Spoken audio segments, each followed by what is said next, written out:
My wife's best friend texted me. She's having second thoughts. You should offer to pay for her dream car to reassure her. I replied, understood. Then I canceled the wedding venue, citing extortion as the reason. The non-refundable deposit was all in her name. Look, I'm not the kind of guy who wakes up expecting his life to implode before he's even finished his first cup of coffee, but apparently Monday had other plans for me. There I was, sitting at my kitchen table in my boxer shorts and that ratty college t-shirt I refuse to throw away because it's broken imperfectly, scrolling through what I can only describe as the ninth circle of hell disguised as an Excel spreadsheet. Wedding planning, folks. The modern equivalent of voluntary waterboarding, except somehow more expensive and with worse music choices. My fiancée Melanie had color-coded everything, and I mean everything, from napkin rings to the exact shade of ivory for the table runners, which apparently is completely different from cream, off-white, or eggshell. Who knew white had a whole damn family tree? I was 3 tabs deep into floral arrangements versus budget reality when my phone buzzed, and I figured it was probably Mel sending me another Pinterest board of centerpieces that all looked identical to my untrained, clearly unsophisticated male eyes. But no, it was Tanya, Melanie's best friend since college, the kind of woman who says, I'm brutally honest, as if that's a personality trait and not just an excuse to be an asshole with a smile. Tanya, who wore those giant sunglasses indoors and ordered oat milk lattes with such aggressive specificity that baristas probably drew her face on dartboards in the break room. The text read, Hey Lucas, I need to talk to you about something. Don't tell Mel I reached out. My immediate thought, and I'm being completely honest here, was that she probably needed help coordinating the bachelorette party, or maybe she wanted to know Mel's ring size for some bridesmaid gift nonsense. Or hell, perhaps she needed advice on whether rose gold or champagne pink napkins would better complement the fall aesthetic Mel had been obsessing over for 6 months straight. Spoiler alert, I was so catastrophically wrong that I should probably never trust my instincts again. I mean, I once thought Crocs would never catch on, so clearly my judgment is suspect. I took another sip of my coffee, the good stuff, not that fancy pour-over garbage that tastes like someone filtered it through a gym sock, and watched those 3 little dots appear and disappear like Tanya was writing a dissertation instead of a text message. Finally, the words materialized on my screen, and I swear I felt my soul leave my body and hover somewhere near the ceiling fan, looking down at poor, naive Lucas who still thought today would be normal. Mel's having second thoughts, Tanya typed, and I could practically hear her voice, that weird vocal fry thing she does when she's about to drop some truth bomb that nobody asked for. She loves you, but she's not sure you can give her the life she deserves. Oh, fantastic. Absolutely spectacular. For years of relationship loyalty, of remembering anniversaries and pretending to care about her friend's drama, and watching every single episode of whatever reality TV show she was obsessed with that week, and suddenly my 2018 Toyota Camry, which runs perfectly fine, thank you very much, is apparently a deal breaker. The life she deserves? What does that even mean? I'm a software developer with a stable job, a 401k, and I've never once forgotten to put the toilet seat down. I thought that was the dream, but apparently I missed the memo about needing to roll up in a luxury vehicle to prove my worth as a human being. But wait, there's more. Tanya wasn't done destroying my Monday morning. If you really love her, she continued, and I could feel my blood pressure rising with each word. Offer to pay for her dream car, a Mercedes. That would reassure her. I'm sorry, what? Did I just read that correctly? This woman, who I've tolerated at countless dinners where she talked over everyone and made everything about herself, just suggested I drop, what, $40, $50, $60,000 on a car to prove my love? Like I'm some kind of ATM with feelings? Like my entire value as a partner can be reduced to whether or not I can finance German engineering. I sat there, staring at my phone, watching the steam rise from my coffee mug, and I felt something shift inside me. Not anger, exactly. Not even hurt. It was more like clarity, the kind you get when you suddenly realize you've been reading the map upside down this entire time, and now everything makes a horrifying kind of sense. All those little comments Mel had been making about her coworkers' engagement rings, about how nice it must be to vacation in Europe instead of road tripping to national parks, about how her friend Jessica's boyfriend just bought her a designer handbag, just because. They weren't idle observations. They were test balloons, trial runs, the slow, creeping realization that I was being evaluated not on who I was, but on what I could provide, hit me like a freight train made of disappointment and expensive car payments. I could have done a lot of things in that moment. I could have called Mel immediately, demanded an explanation, started a fight that would have lasted hours and solved nothing.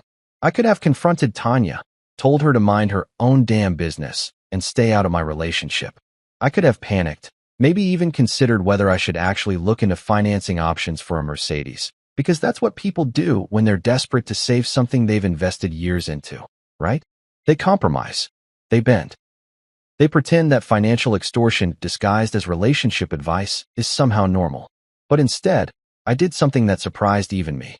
I took another long, deliberate sip of my coffee, set the mug down with the kind of calm that usually precedes either enlightenment or a complete mental breakdown, stared at Tanya's messages, and simply replied with one word, understood. Just that. Nothing else. No questions, no arguments, no desperate attempts to defend myself or negotiate or ask what the hell kind of twisted logic made anyone think this was okay. Just understood, like I was confirming a meeting time or acknowledging a weather report. And then I smiled. Not a sad smile, or a bitter one, or even an angry one. No, this was the smile of a man who just realized he's been playing a rigged game and has finally decided to flip the entire table over. This was the smile of someone who just found the big red self-destruct button on a relationship that was apparently held together by financial expectations and luxury car requirements, and who decided, you know what? Let's see what happens when I press this thing.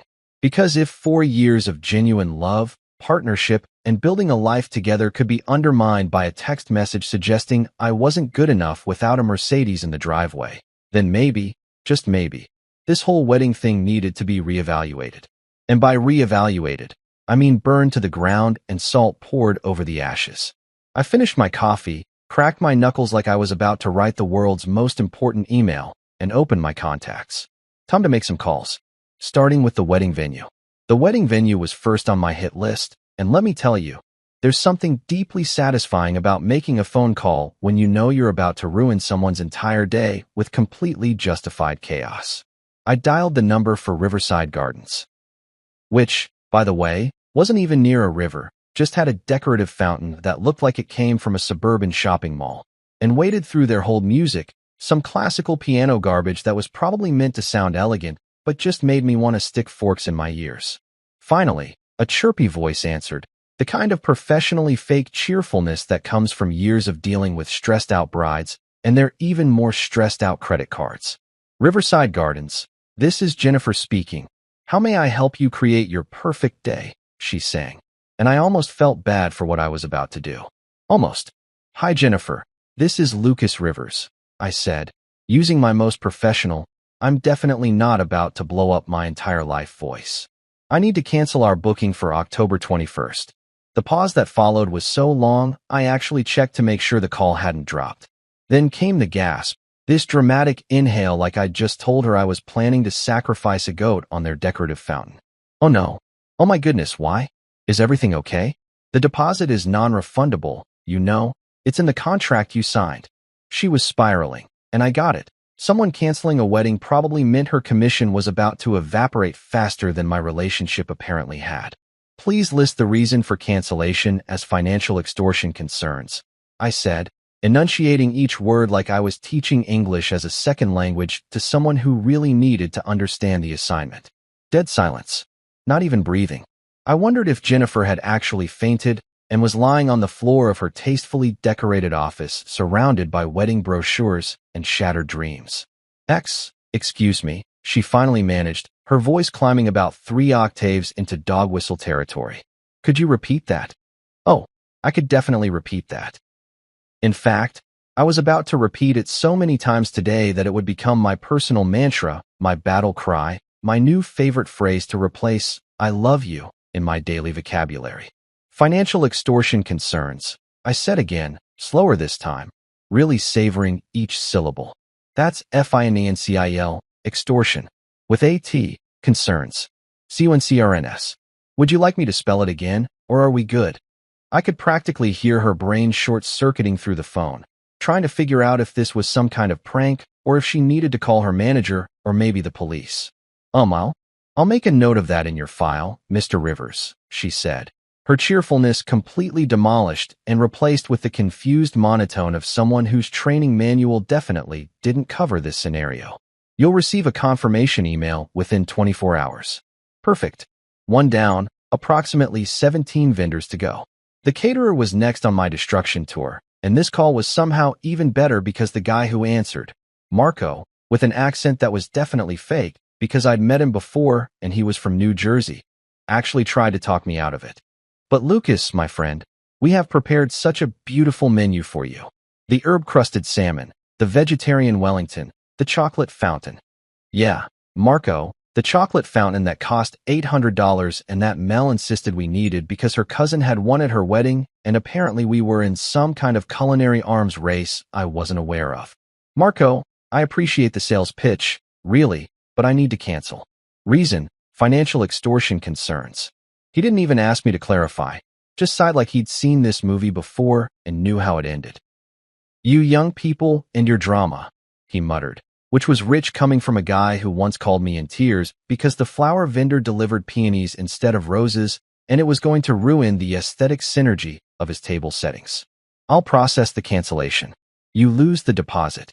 Wouldn't expect anything less, I said cheerfully, because honestly at this point the money was just numbers on a screen and my pride was worth way more than whatever we'd already sunk into this disaster. The DJ was surprisingly cool about the whole thing, actually. I called Beats by Brandon. Yes, that was really his business name. And yes, he had it printed on a bedazzled baseball cap, and explained the situation using my new favorite phrase. Brandon actually laughed, this genuine belly laugh that made me like him way more than I had during our awkward consultation where he'd played us 30 seconds of about 400 songs while Mel took notes like she was studying for the bar exam. Damn, man, that's cold, he said, but I could hear the grin in his voice. Financial extortion concerns. That's a new one. You okay though? Like, for real. It was the first time anyone had asked me that all day, and honestly it kind of threw me off my vengeful rampage for a second. Yeah, Brandon, I'm good. Better than good, actually. I'm liberated. Hell yeah, man. Well, I'm sorry about the wedding, but hey, you ever need a DJ for like a divorce party or a freedom celebration or whatever, I got you. First hours on the house. See, this is why I liked Brandon. The man understood the assignment and offered value-added services. I made a mental note to leave him a good review online because that's just good karma. The florist was a middle-aged woman named Patricia who ran her business out of a converted garage and took her flower arrangements more seriously than most people take their marriages, which in retrospect was probably a red flag I should have noticed earlier. You're canceling? She asked, her voice dripping with judgment and what I'm pretty sure was actual grief. Do you know how many hours I've spent designing your arrangements? The cascading orchids alone took 3 consultation sessions. Patricia, I sincerely apologize for wasting your orchid expertise, but I need to cancel. The reason is financial extortion concerns. She made this noise, like a wounded animal mixed with a tea kettle, and I genuinely couldn't tell if she was more upset about losing the job or about the flowers that would never fulfill their destiny of sitting on tables while drunk relatives argued about politics. This is highly irregular, she sniffed, which was hilarious because nothing about this day was regular at all. This was premium, top-shelf irregularity, the kind you can't even find at specialty stores. I'll send you the paperwork, but Mr. Rivers, I want you to know that you're breaking those flowers' hearts. I didn't even know how to respond to that, so I just said thank you and hung up, wondering if Patricia was okay or if she needed to have a grief counseling session with her unsold orchids. By the time I got to the photographer, some hipster dude named Tyler who exclusively shot on film because digital was too commercial, even though he charged commercial prices, I had my cancellation speech down to a science. I could have done it in my sleep, probably did do it in my dreams that night, honestly. Tyler, it's Lucas Rivers. I need to cancel our October booking. Bro, what? But I already blocked out the whole day. I turned down 3 other weddings for you guys. Yeah, Tyler, and I turned down basic sanity and self-respect to plan this wedding. So we're all making sacrifices here. Financial extortion concerns, I said, not even bothering with the spelling bee routine anymore, because I was getting tired, and frankly Tyler seemed like the kind of guy who probably wouldn't write it down correctly anyway. He tried to argue, something about artistic integrity and lost opportunities, but I just let him vent while I made myself a sandwich because it was past noon and I'd been on the phone for 3 hours straight canceling my future. Eventually, he ran out of steam and agreed to send me the cancellation terms, probably while crying into his vintage camera collection or whatever it is that hipster photographers do when they're sad. The last call was to our wedding coordinator, Diane, who I'd nicknamed Diane the Dream Destroyer in my head because she had this way of taking Mel's already expensive ideas and somehow making them cost twice as much with essential upgrades and premium packages. Diane answered on the first ring, probably because she had our wedding date tattooed on her brain along with a dozen others. Lucas, I was just about to call you. I found the most amazing uplighting option that would really make the venue pop. Diane, stop. I'm canceling everything. Financial extortion concerns. The silence that followed was profound, the kind of quiet that exists in the vacuum of space or in the moment before a nuclear explosion. I'm sorry, what? You heard me. Cancel it all. Send me whatever paperwork I need to sign. Keep whatever deposits you need to keep. I honestly don't care anymore. I could hear her flipping through papers, her breathing getting faster, probably calculating how much commission she was about to lose. Lucas, can we please discuss this? I'm sure whatever's happening can be resolved. Cold feet are completely normal. Diane, my feet aren't cold. They're perfectly temperature regulated and walking away from this situation at a comfortable pace. Send me the forms. And just like that, with one final click of my phone, I had systematically dismantled an entire wedding in less than 4 hours. It was almost impressive in a catastrophically destructive kind of way. I'm not gonna lie, after I finished making those calls, I felt like I'd just run a marathon. Except instead of getting a medal and some orange slices at the finish line, I got a weird mixture of relief and impending doom sitting in my stomach like bad Chinese food. I made myself that sandwich. Turkey, Swiss cheese, mustard, lettuce, the usual suspects, and sat back down at my kitchen table, staring at my phone like it was a live grenade that hadn't exploded yet, but definitely would. And boy, did it ever explode. Around 3:30 in the afternoon, my phone started buzzing like an angry hornet trapped in a jar, and when I looked at the screen, I saw Melanie's name pop up once, twice, 3 times, then just kept going like she was trying to break some kind of world record for most consecutive calls from someone experiencing a complete psychological breakdown. The missed call notifications started stacking up on my lock screen. 5, 10, 15, and I just watched them accumulate like some kind of twisted social experiment, wondering how high the number would go before she either gave up or drove over here to murder me in person, which honestly seemed like a 50-50 possibility at this point.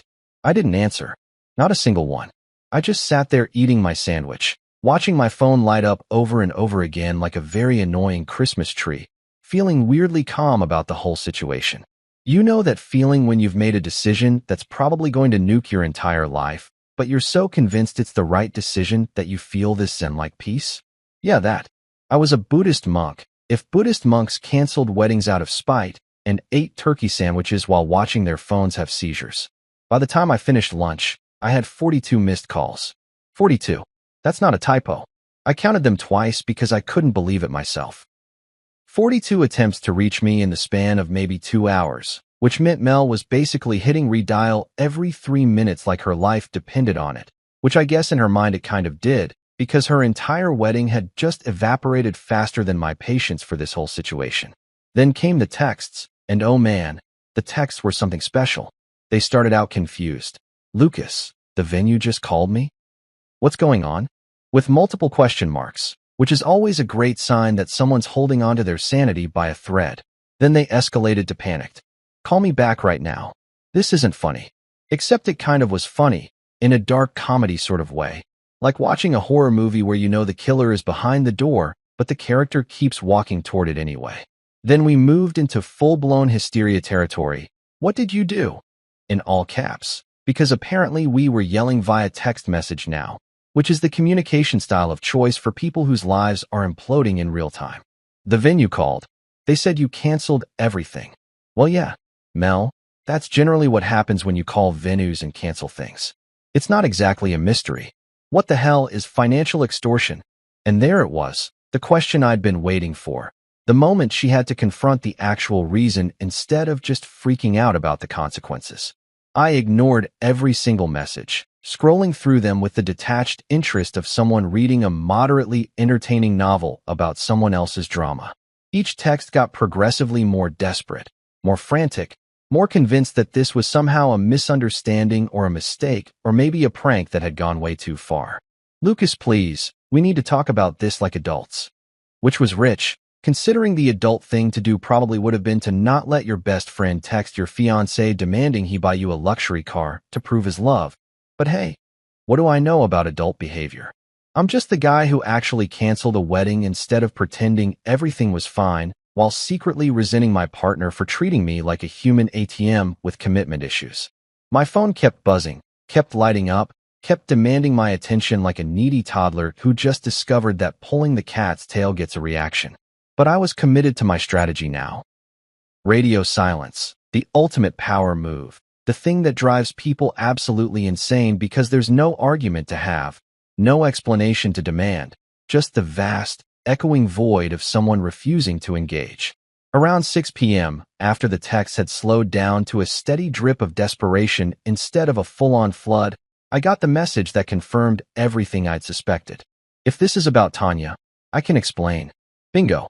There it was. The admission I didn't even have to ask for, just sitting there on my screen like a confession that couldn't wait to be heard. She knew. Of course she knew. Tanya didn't just randomly decide to text me about buying Mel a Mercedes out of the goodness of her heart.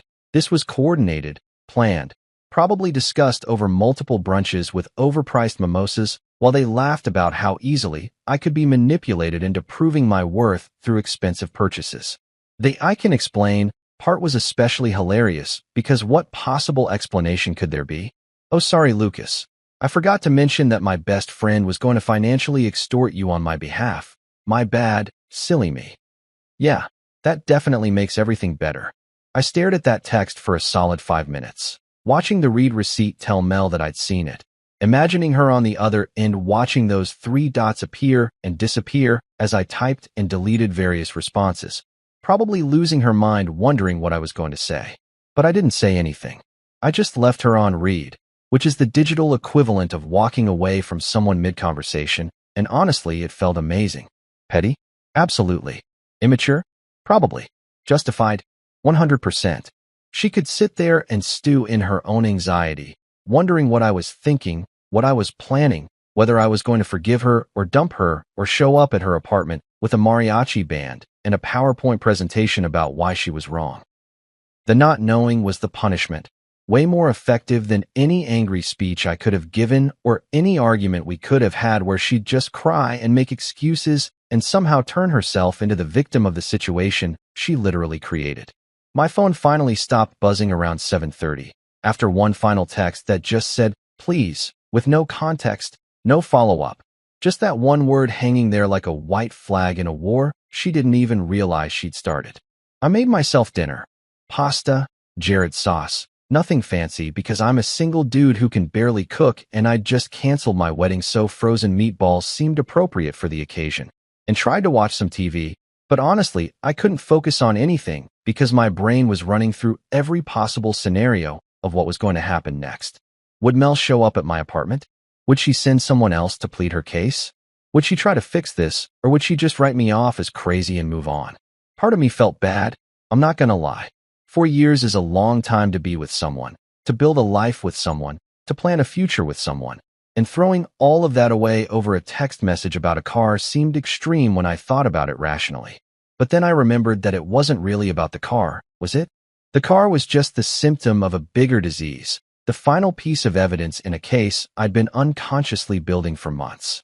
All those little comments, all those comparisons to other couples, all those hints that I wasn't quite enough unless I could provide more, do more, be more, they all added up to this moment, to Tanya's text message that basically said, your love isn't valid unless you can afford to prove it with German engineering.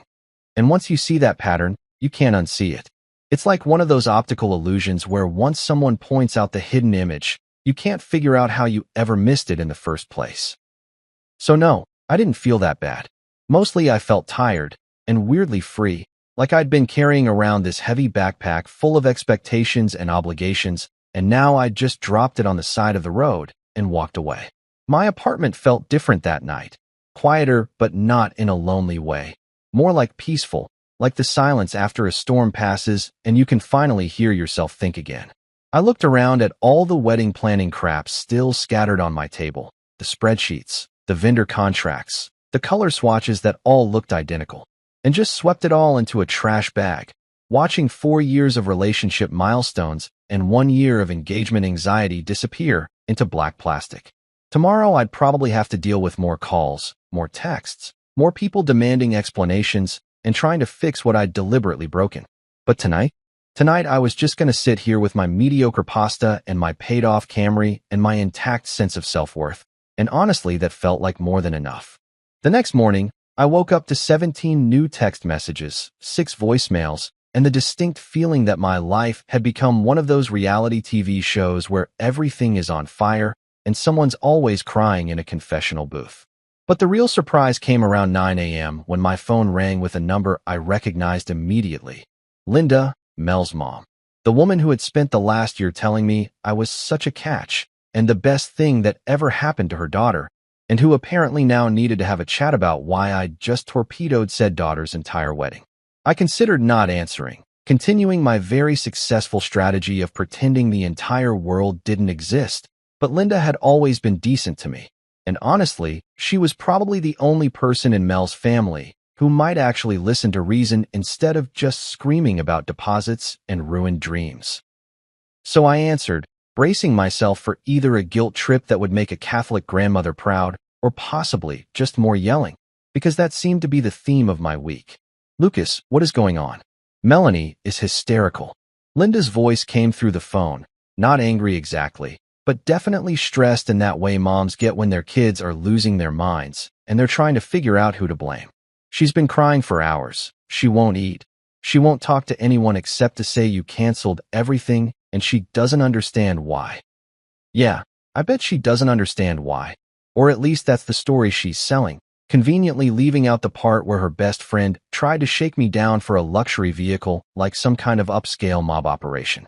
Oh, just the usual, I said, keeping my voice calm and casual like we were discussing the weather instead of the complete demolition of my engagement. Apparently, I'm not marriage material unless there's a Mercedes in the driveway. Didn't realize I needed to pass a car ownership test to qualify for eternal commitment. But you learn something new every day. The silence on the other end was long enough that I actually checked my phone to make sure the call hadn't dropped, and when Linda finally spoke again, her voice had dropped about 20 degrees in temperature. That little witch Tanya, she muttered, and I could practically hear her grinding her teeth through the phone, which was actually kind of satisfying because at least someone in Mel's family had working brain cells and could see this situation for what it actually was. I told Melanie months ago that girl was poison, but does she listen to me? No, because apparently I don't understand friendship or some nonsense. Linda sighed, and I heard what sounded like a cabinet door slamming in the background, probably because she was stress cleaning or stress organizing or doing whatever it is that moms do when their daughters make spectacularly bad life choices. Well, your daughter didn't exactly shut her up either, I pointed out, because yeah, Tanya was the messenger, but Mel was the one who apparently agreed that my net worth needed to be higher before she could confidently walk down the aisle. In fact, based on her text message, she knew exactly what Tanya was doing and was totally fine with it until I actually called her bluff.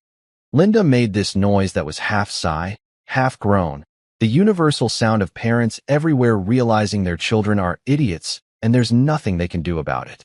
I don't even know what to say, Lucas. I'm so disappointed in her. In both of them, really, but especially Melanie for going along with this ridiculous scheme. She paused, and I could hear her taking a deep breath like she was gathering strength for whatever came next. Can you two just talk this out? I know you're angry, and you have every right to be, but 4 years is a long time to throw away over financial extortion. I interrupted, because I was getting real tired of people minimizing what had actually happened here, like this was just a little misunderstanding or a communication breakdown instead of a fundamental betrayal of trust wrapped in designer car payments. Linda, with all due respect, This isn't about being stubborn or proud or whatever. This is about the fact that your daughter literally let her friend text me demanding I buy her a $40,000 car to prove I was worthy of marrying her. That's not a relationship, that's a transaction, and I don't do business with people who think love comes with a price tag. Linda was quiet for a moment, and when she spoke again, she sounded tired, like she'd aged 10 years in the span of this conversation, which honestly I felt bad about, because she'd always treated me well and didn't deserve to be caught in the middle of this disaster. "You're right," she said finally, and I almost dropped my phone because I wasn't expecting actual agreement. "You're absolutely right, and I'm sorry this happened to you. I raised her better than this, or at least I thought I did." She sighed again, heavier this time. "But Lucas, she's still my daughter, and I have to ask, is there any possibility of working through this? Any chance you two could sit down and—" "Sure," I said, cutting her off before she could finish her peacemaking pitch. "As soon as the refund fairy drops $15,000 into her account for all the deposits she's about to lose, we can absolutely sit down and have a chat. Until then, I'm going to go ahead and continue living my best life without the weight of her expectations crushing my soul." It came out harsher than I meant it to, and I immediately felt like kind of an asshole because Linda really was trying to help, but I was also exhausted from explaining myself to people who should have understood without needing a PowerPoint presentation about why financial extortion is bad, actually. "I understand," Linda said quietly, and she actually did sound like she understood, not in that fake sympathetic way people do when they're just waiting for their turn to talk, but genuinely. "For what it's worth, Lucas, I think you're handling this better than most people would. Frank and I always liked you. Thought you were good for Melanie. Kept her grounded." She laughed, but it was bitter. Guess she didn't want to be grounded anymore. Wanted to fly, or whatever ridiculous metaphor applies here. We talked for a few more minutes, Linda apologizing for things that weren't her fault while I assured her that I didn't blame her or Frank for their daughter's terrible judgment. And by the time we hung up, I actually felt a little better, like at least one person in this whole mess was capable of seeing reality clearly instead of through the Instagram-filtered lens of wedding fantasies and luxury car dreams. I should have known that the phone calls and text messages were just the opening act, the appetizer before the main course of absolute chaos that was about to be served on a platter directly to my living room. I got home from work that evening around 6:30, had a relatively normal day at the office if you don't count the fact that I checked my phone every 5 minutes expecting another crisis, and my coworker Derek kept asking if I was okay, because apparently I looked like someone who'd witnessed a crime. And the moment I pulled into my apartment complex parking lot, I saw them. Mel's car, obviously, that white Honda Accord she'd been complaining about for the past year because it wasn't aspirational enough, whatever the hell that means.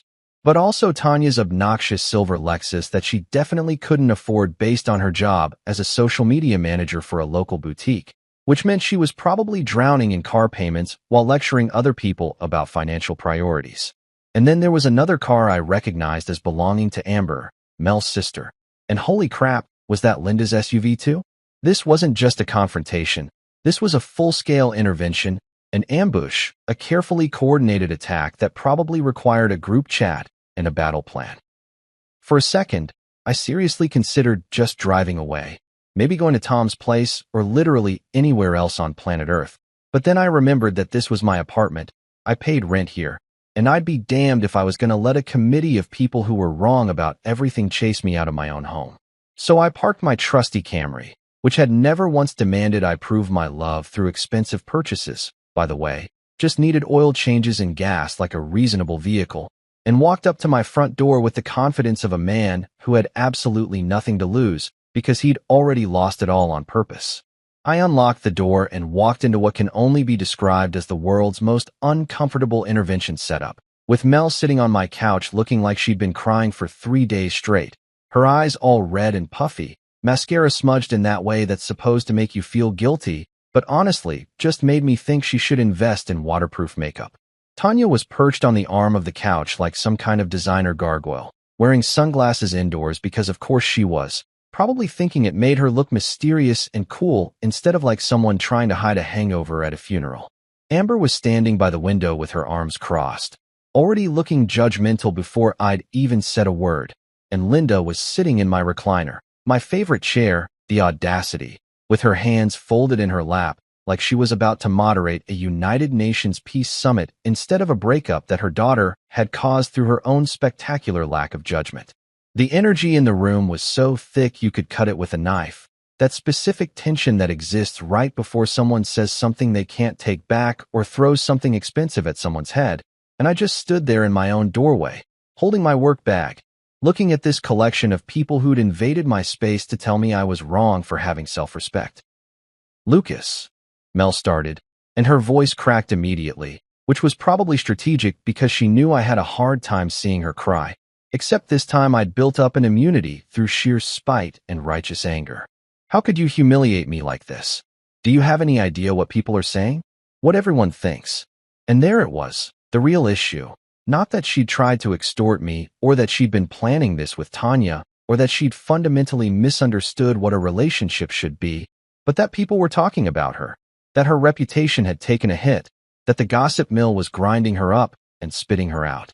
By refusing to be financially extorted, I said, dropping my bag on the floor and crossing my arms, mirroring Amber's defensive posture, because if we were doing body language warfare, I could play that game too. Yeah, my bad. Should have just emptied my savings account and bought you a Mercedes like a good little ATM. How silly of me to think love should be about, actual love instead of German automotive engineering. Tanya jumped in immediately, because of course she did, probably couldn't stand not being the center of attention for more than 30 seconds. You're twisting things. I was just trying to help her. Melanie deserves someone who can provide for her, who can give her the life she's always dreamed about. And if you really loved her, you'd want that too. Her voice was all high-pitched and defensive, like a chihuahua that's been backed into a corner and is trying to sound tough despite weighing 7 pounds. Yeah, Tanya, helping her straight into a transactional relationship where my value as a human being is measured by my ability to finance luxury vehicles. Thank you so much for your service. Truly, you're doing God's work here. I couldn't keep the sarcasm out of my voice, didn't even try, because this whole situation was so absurd that maybe next time she'll consider whether her fiancé is a partner or a piggy bank before she starts planning a wedding that's apparently contingent on his ability to buy her things she wants but doesn't need. Mel was full-on sobbing now, that ugly crying where your whole face scrunches up and you can barely breathe, and part of me, a very small, rapidly shrinking part, felt bad about making her cry in front of her family. But the much larger part, the part that had been building up resentment for months while she made comments about other people's engagement rings and their vacation photos and their brand new cars, that part felt nothing but vindication.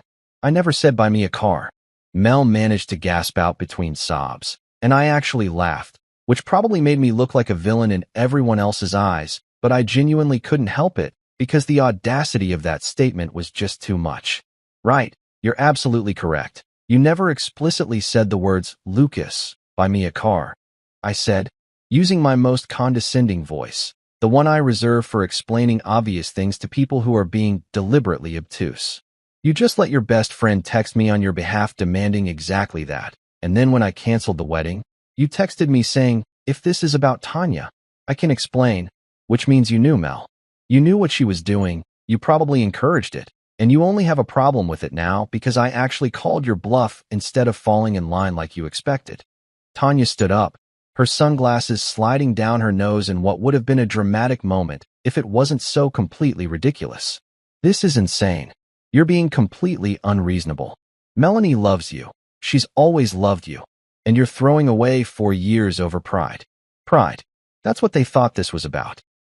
Not self-respect, not basic human dignity, not the fundamental principle that relationships shouldn't come with a price tag, but pride, like I was just being stubborn for the sake of being stubborn. No. Tanya, I'm walking away from something transactional disguised as love, I said, and I felt weirdly calm now, like all the anger had burned itself out and left behind this clear-headed certainty that I was doing exactly the right thing. I'm refusing to participate in a relationship where my worth is determined by what I can buy, where every gift has to be bigger than the last one, where I'm constantly being compared to other people's boyfriends and husbands and coming up short because I drive a Camry instead of a BMW. That's not love, that's a business arrangement, and I don't sign contracts without reading the fine print. Tanya actually stomped her foot. I'm not making this up. She literally stomped her foot like a toddler who'd been told no for the first time in her entitled life. And I had to bite the inside of my cheek to keep from laughing, because this grown woman was having a full meltdown in my living room over the fact that her manipulation tactics hadn't worked. "You'll die alone with your stupid Camry," she shrieked. And okay, now I did laugh, because that was possibly the most ridiculous threat I'd ever heard in my entire life. "Good," I said, smiling for the first time since this whole circus had started. At least the Camrys paid off. 2 days after the intervention disaster, which ended with Tanya storming out while yelling something about karma, Amber following her while muttering that I was toxic, Mel crying into Linda's shoulder, and Linda giving me this apologetic look that said, "I tried," before shepherding everyone out of my apartment like a mom collecting drunk teenagers from a party. I thought maybe the worst was over. I thought maybe everyone would take some time to cool down, reflect on their life choices, perhaps realize that trying to financially manipulate someone into buying a luxury car is actually insane behavior that shouldn't be rewarded. But no, because the universe apparently decided I hadn't suffered enough entertainment yet, and the next act in this circus came via email from Bradley, Mel's cousin who I'd met exactly twice at family gatherings, and who had introduced himself both times as Bradley Mitchell, attorney at law, like he was a character in a legal drama, instead of just a guy who worked at a small firm doing real estate closings and traffic tickets. The email arrived at 11 a.m. on a Thursday while I was in a meeting about database optimization, and my phone buzzed with the preview notification that just said "Formal Demand Letter" in the subject line, which is never a good sign unless you're expecting a ransom note or communication from someone who learned everything they know about law from watching too much court TV. I waited until lunch to actually open it, sitting in my car in the parking lot with a sandwich from the deli across the street. And the moment I started reading, I knew this was going to be comedy gold. "Dear Mr. Rivers," it began, already off to a strong start with the formal address like we were strangers instead of people who'd awkwardly made small talk about football at Thanksgiving dinner. "I am writing on behalf of my client, Ms. Melanie Patterson, regarding the emotional distress and reputational damage you have caused through your reckless and malicious cancellation of the wedding scheduled for October 21st. Emotional distress, reputational damage, reckless and malicious. This dude was really throwing around legal-sounding words like confetti at a parade, probably hoping I'd be intimidated into compliance, not realizing that I'd been friends with an actual competent lawyer since college and could smell bullshit legal threats from a mile away. The letter went on for 2 full pages. He really committed to this performance, detailing how my sudden and unexplained cancellation had caused Mel severe psychological harm, public humiliation, and significant financial losses totaling approximately $15,700. He conveniently left out the part about why I canceled, the whole financial extortion thing, probably because including that would have made his client look less like a victim and more like someone who'd played stupid games and won stupid prizes. The best part, though, the absolute chef's kiss moment of this ridiculous document, was the demand at the end. "Ms. Patterson is prepared to resolve this matter outside of court if you agree to compensate her for the full amount of her losses, plus an additional sum of $15,000 for pain and suffering, totaling $30,700, to be paid within 14 business days of receipt of this letter." I actually choked on my sandwich. This man, this glorified real estate attorney who probably spent most of his day explaining to confused homebuyers what escrow means, was demanding I pay his cousin $30,000 because I refused to marry someone who tried to shake me down for a Mercedes. The audacity was almost impressive, like watching someone confidently walk into the wrong house and then demand the actual residents leave. I finished my lunch, drove back to the office, and immediately forwarded the email to Tom, my buddy from college who'd gone to a good law school and now worked at a firm that actually handled real cases instead of whatever amateur hour nonsense Bradley was attempting. Tom called me back within 20 minutes, and I could hear him laughing before I even said hello. "Dude, what the hell is this? Did this guy get his law degree from a cereal box?" he wheezed, clearly having trouble breathing through his amusement. "That's what I'm dealing with," I said, leaning back in my desk chair and watching my coworkers pretend they weren't trying to eavesdrop on my conversation. "Mel's cousin thinks he's going to intimidate me into paying her $30,000 for the crime of not marrying her. Tom laughed so hard I heard him snort coffee, followed by some coughing and what sounded like him apologizing to someone in his office for spraying coffee on their desk. Lucas, this is the funniest thing I've read all year. And I once reviewed a contract where someone tried to pay for legal services with cryptocurrency and baseball cards. This isn't even a real demand letter. This is like someone's first draft of what they think a demand letter should look like based on watching Law and Order. He cleared his throat, getting his professional composure back. Want me to respond? Because I would love to respond to this. I mean, I probably shouldn't enjoy my job this much. But come on, this is gold. I told him to go ahead, spare no expense on the legal jargon, really make Bradley regret his decision to cosplay as a competent attorney. And Tom promised he'd have something drafted by end of day that would professionally destroy this man's will to practice law. True to his word, Tom sent me the response letter that evening, and it was a thing of beauty, a masterpiece of legal writing that managed to be both completely professional and absolutely savage. It opened with a polite acknowledgement of Bradley's letter, then immediately pivoted to pointing out approximately 17 different ways his demand was legally baseless, citing actual case law and statutes about what constitutes actionable emotional distress, explaining in excruciating detail why you can't sue someone for refusing to marry you, and then, and this was my favorite part, included a section titled, Regarding the Actual Facts of This Matter, where Tom attached screenshots of Tanya's text messages about the Mercedes, noted that attempting to coerce someone into marriage through financial demands could itself be considered a form of extortion, and suggested that any further contact should be carefully considered in light of the potential legal liability your client may face for harassment and attempted extortion.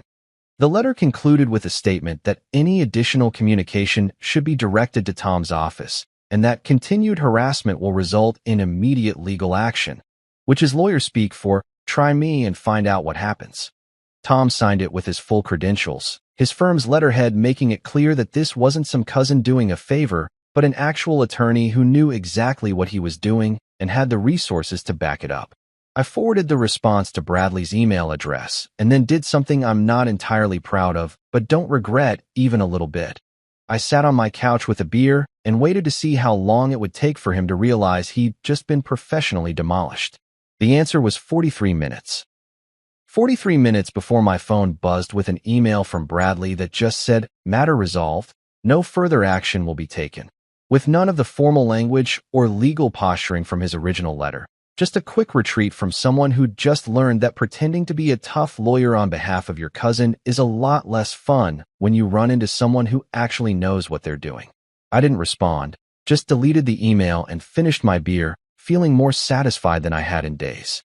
I thought after Bradley's spectacular legal faceplant, things might finally start to settle down, that maybe everyone would accept that this wedding was dead and buried, and we could all move on with our lives like adults who'd learned valuable lessons about not trying to extort their significant others.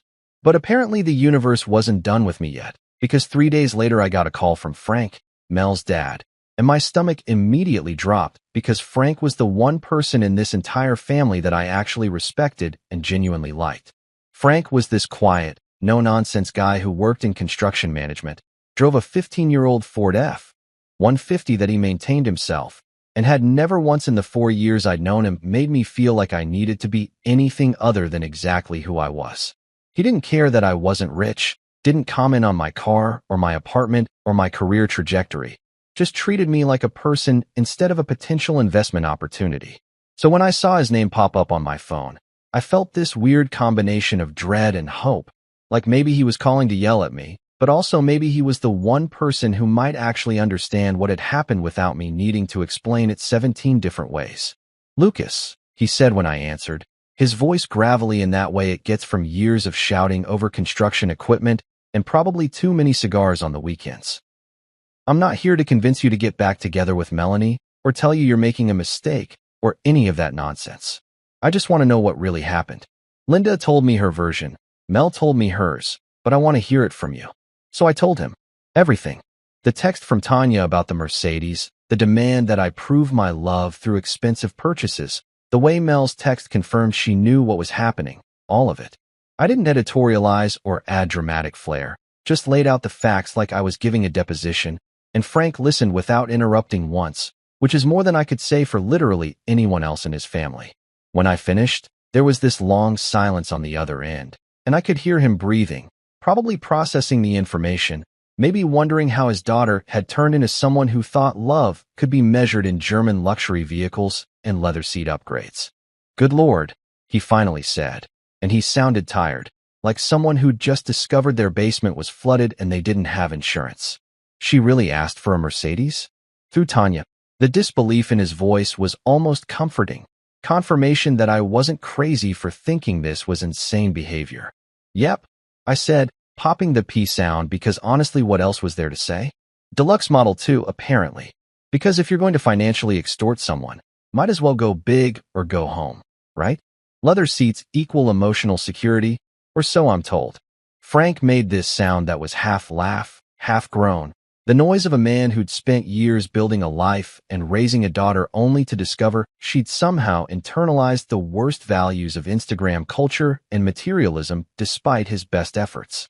"That's it," he said, and I could hear the decision in his voice, that firm tone that meant he'd made up his mind about something and nothing was going to change it.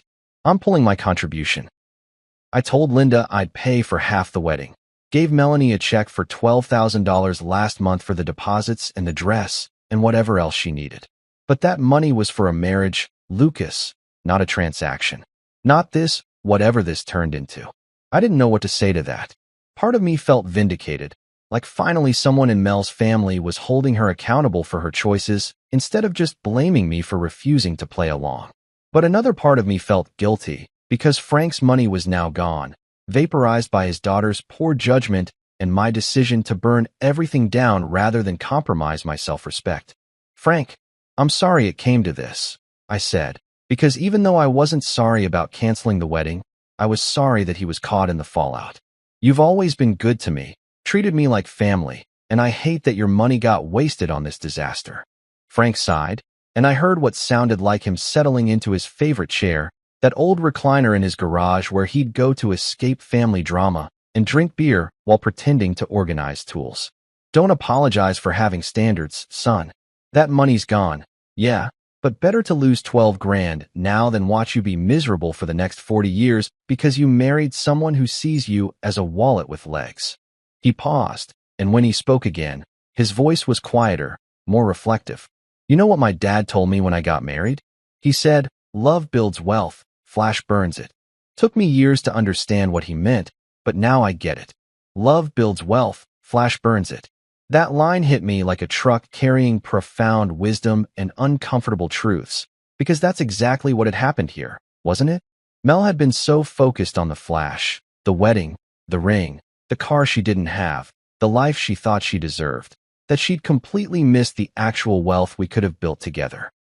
Not money wealth, although that too, but the kind of wealth that comes from partnership and trust and actually giving a damn about each other as people instead of as accessories to some Instagram perfect life. "That's a hell of a line," I said, and Frank chuckled. My dad was a smart man, smarter than me, definitely smarter than my daughter apparently. We talked for a few more minutes, Frank telling me I was welcome at their house anytime, that he didn't blame me for any of this, that he hoped I'd find someone who appreciated me for who I was instead of what I could buy. By the time we hung up, I felt lighter somehow, like I'd been carrying around this weight of guilt about hurting Mel's family, and Frank had just lifted it off my shoulders with his understanding and his dad's wisdom about love and wealth.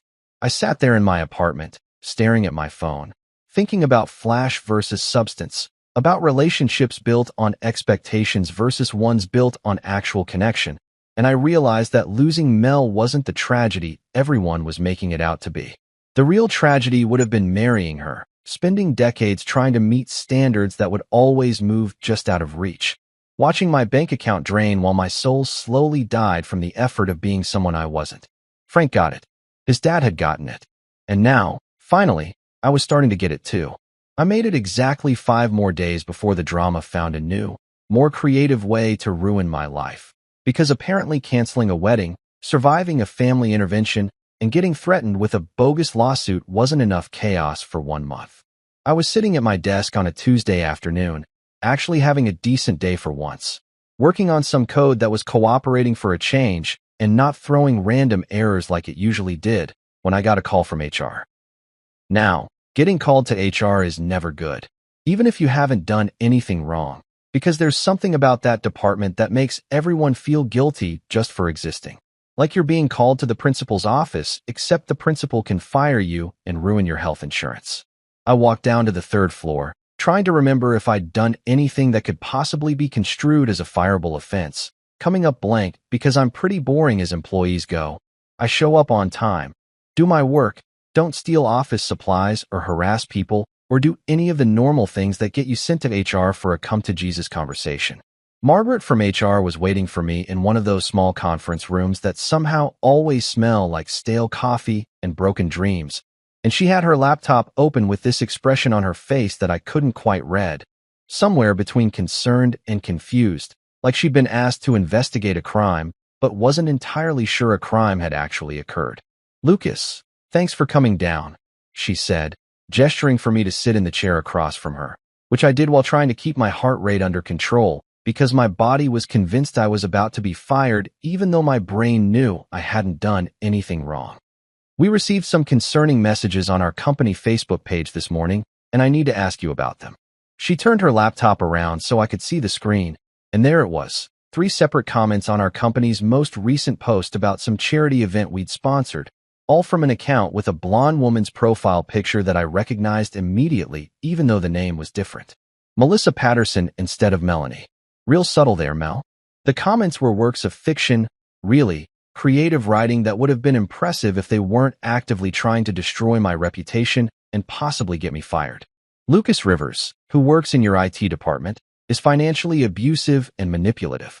He canceled his wedding without telling his fiancée, leaving her thousands of dollars in debt, and is now harassing her family. Your company should know what kind of person they employ." Another one said, "Be careful doing business with this company. They employ Lucas Rivers, who has been emotionally abusing his ex-fiancée and threatening her with legal action for trying to get back the money he stole from her." And the third, my personal favorite for sheer audacity, claimed Lucas Rivers is a narcissist who gets off on controlling women through financial manipulation. He convinced his fiancée to plan an expensive wedding, then canceled it to punish her. Is this the kind of person representing your company? I sat there staring at these comments, my brain trying to process the fact that Mel had actually done this, had actually tried to get me fired by posting lies on my company's public Facebook page, and I felt this weird mixture of rage and almost respect for the sheer balls it took to escalate things to this level. "Let me guess," I said, looking up at Margaret, who was watching me carefully. "Blonde, dramatic, recently single?" Margaret's lips twitched like she was trying not to smile, which was actually a good sign because it meant she wasn't taking this completely seriously. "I had a feeling there might be more to this story," she said, leaning back in her chair. "Want to tell me what actually happened?" So I did, again, pulling up the screenshots I'd apparently been smart enough to keep of Tanya's texts, showing her the whole timeline of events, the Mercedes demand, the cancellations, the intervention, Bradley's fake legal threat, all of it. Margaret read through everything, her eyebrows climbing higher and higher on her forehead until they basically disappeared into her hairline. And when she finally looked up at me, she looked like someone who'd just finished watching a really bizarre reality show and wasn't sure if it was real or scripted. "She tried to extort you for a car?" Margaret said slowly, like she was testing the words to make sure she'd understood correctly. "Basically, yeah," I confirmed, because at this point I'd told this story so many times I could probably recite it in my sleep. Her best friend texted me saying Mel wouldn't marry me unless I proved myself by buying her a Mercedes. I canceled the wedding instead. Pretty straightforward cause and effect, really. Margaret shook her head, clicking through the screenshots again like she couldn't quite believe what she was seeing. "Lucas, I've dealt with some messy personal situations affecting work before, but this is a new one." She closed her laptop and looked at me directly. "Here's what's going to happen. I'm going to document all of this, including these screenshots, and we're going to report those Facebook comments as harassment and get them taken down. The company's social media manager already flagged them as suspicious, which is why I called you in, but now that I know the context, we can handle this appropriately." She paused, then added with the tiniest hint of a smile. "Also, between you and me, if someone tried to shake me down for a luxury car before marriage, I'd probably react worse than you did. You actually handled this pretty professionally, all things considered. Every cancellation had proper documentation. You didn't badmouth the company or use company resources for personal drama. You just extracted yourself from a bad situation. I felt this wave of relief wash over me, because getting validation from HR, actual HR, not just friends or family taking sides, meant that I wasn't crazy, that my reaction had been proportionate and reasonable, that refusing to be financially manipulated was actually the sane choice here. Please note for the record, I said, trying to keep things light even though I was still processing the fact that Mel had actually tried to get me fired. I did it all very professionally. Color-coded spreadsheets and everything. Margaret actually laughed at that, making a note in whatever file she was keeping about this situation. I can see that. Very organized chaos. She stood up, signaling the meeting was over, and walked me to the door. Lucas, keep your head down for a while. Maybe avoid any new engagements until this blows over, she said, and I could tell she was half joking but also half serious. No problem there, Margaret, I assured her, already mentally adding get HR involved in relationship drama to my list of things I never wanted to experience again. I'm thinking of just getting a dog instead. Much less complicated, way more loyal, and they never demand luxury vehicles. 3 weeks had passed since the HR incident, and I'd finally started to feel like maybe, just maybe, this nightmare was winding down and I could go back to living my boring, drama-free life where the most exciting thing that happened was discovering a new taco truck near my apartment. The Facebook comments had been removed. Mel had gone quiet after Margaret sent her a cease and desist letter that was probably way scarier than anything Bradley could have drafted, and I'd actually gone a full 72 hours without anyone from her family calling or texting to either yell at me or apologize for everyone else yelling at me. I should have known better than to think it was over, because the universe apparently had one more act in this circus. One final performance that would somehow manage to be even more ridiculous than everything that had come before. I was getting home from the gym on a Saturday afternoon, still in my workout clothes and feeling pretty good about myself, because I'd actually stuck to my new routine for 2 whole weeks, when I saw someone sitting on the stairs outside my apartment building. Tanya. Of course it was Tanya. Because why would this story end without one more confrontation with the woman who'd started this entire disaster with her Mercedes-demanding text message? She stood up when she saw me, and she looked rough. Not like crying for days rough the way Mel had looked during the intervention, but more like someone who'd been on the receiving end of some serious social consequences and was starting to realize that actions have, actual repercussions. Her hair wasn't perfectly styled like usual. She was wearing jeans and a regular t-shirt instead of her typical trying too hard designer outfit, and most shocking of all, no sunglasses. I could actually see her eyes, which looked tired and kind of desperate, like she was about to beg for something she knew she didn't deserve. Lucas, she said, and her voice didn't have that condescending edge it usually carried. That tone that implied she was doing you a favor by even acknowledging your existence. We need to talk. I really didn't want to talk to Tanya. Wanted to just walk past her into my building and pretend I hadn't seen her.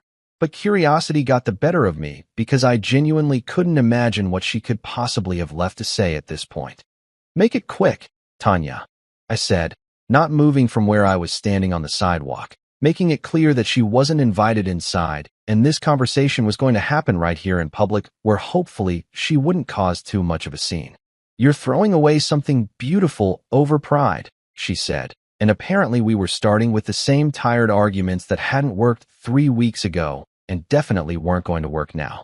Melanie loves you. She's always loved you. You two were perfect together before you decided to. Before I decided to what?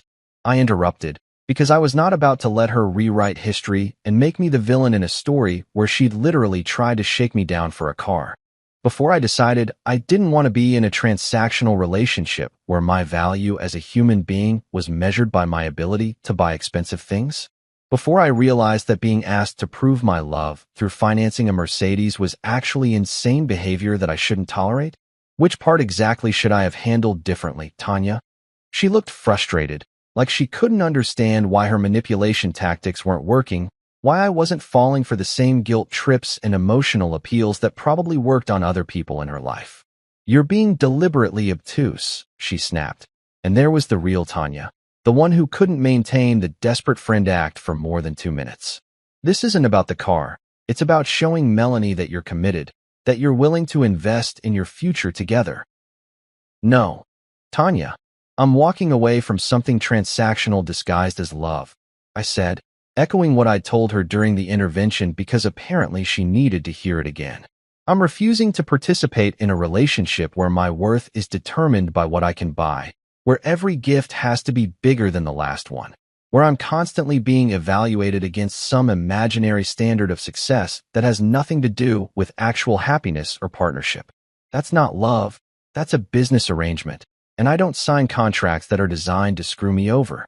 Tanya's face was turning red now, that specific shade that happens when someone's about to completely lose their composure. And I took a step back because I genuinely wasn't sure if she was going to start crying or start throwing punches. She did neither.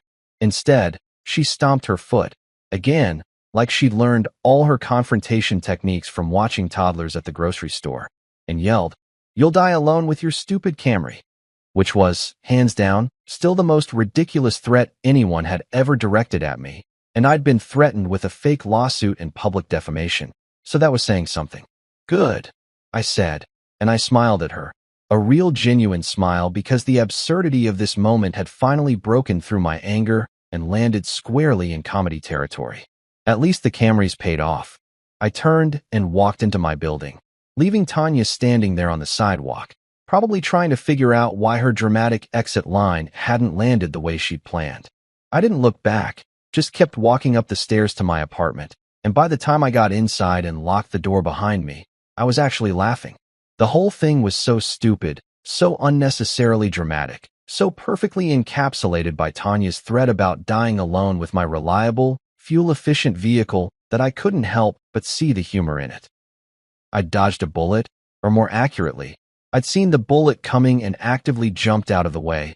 And yeah, it had been messy and expensive and exhausting, but I was free.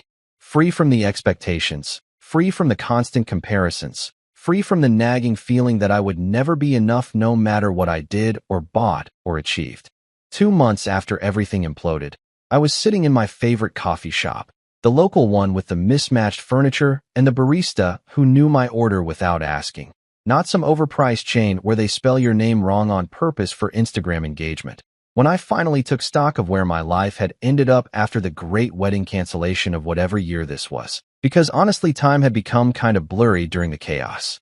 The final tally of Mel's losses had come in at $15,700 in non-refundable deposits, which Frank had absolutely refused to bail her out of despite Linda's attempts to convince him otherwise. I'd heard through the grapevine, specifically through Linda, who still texted me occasionally to apologize for her daughter's behavior and ask how I was doing, that Mel had to pick up extra shifts at her job and move into a cheaper apartment because the financial hit was too much to absorb on her marketing coordinator salary. Part of me felt bad about that, the part that had loved her for 4 years and didn't want to see her struggling. But the much larger part recognized that consequences were important, and maybe this would teach her something about treating people like ATMs with feelings. Tanya had become a social pariah, which was honestly the most satisfying outcome of this entire disaster. Once the screenshots of her texts started circulating, and yeah, I might have accidentally let them slip to a few mutual friends who asked what happened. Their entire friend group had collectively dropped her like a hot potato made of toxicity and bad judgment. Turns out that when people realize you're the type of person who tries to manipulate your best friend's fiancé into buying luxury cars through emotional blackmail, they start questioning whether they want you in their lives at all. Who knew? Last I heard, she deleted all her social media accounts after getting absolutely roasted in the comments of every post, which was probably for the best because the internet has a long memory and an even longer capacity for holding grudges against people who do shady stuff. Bradley, the cousin who'd cosplayed as a competent lawyer for exactly one embarrassing email, had apparently gotten a stern talking to from his actual law firm after Tom sent them a courtesy copy of his response letter. Nothing official happened, no formal reprimand or anything, but according to Frank, who heard it from his sister, who heard it from Bradley's mom, the partners at his firm had pulled him aside and strongly suggested he not attempt to practice law outside his very narrow lane of real estate closings and maybe consider keeping family drama separate from professional correspondence. Bradley had apparently turned bright red during this conversation and hadn't attended a single family gathering since, which I felt slightly bad about, but also play stupid games, win stupid prizes. As for me, I was thriving in ways I hadn't even expected.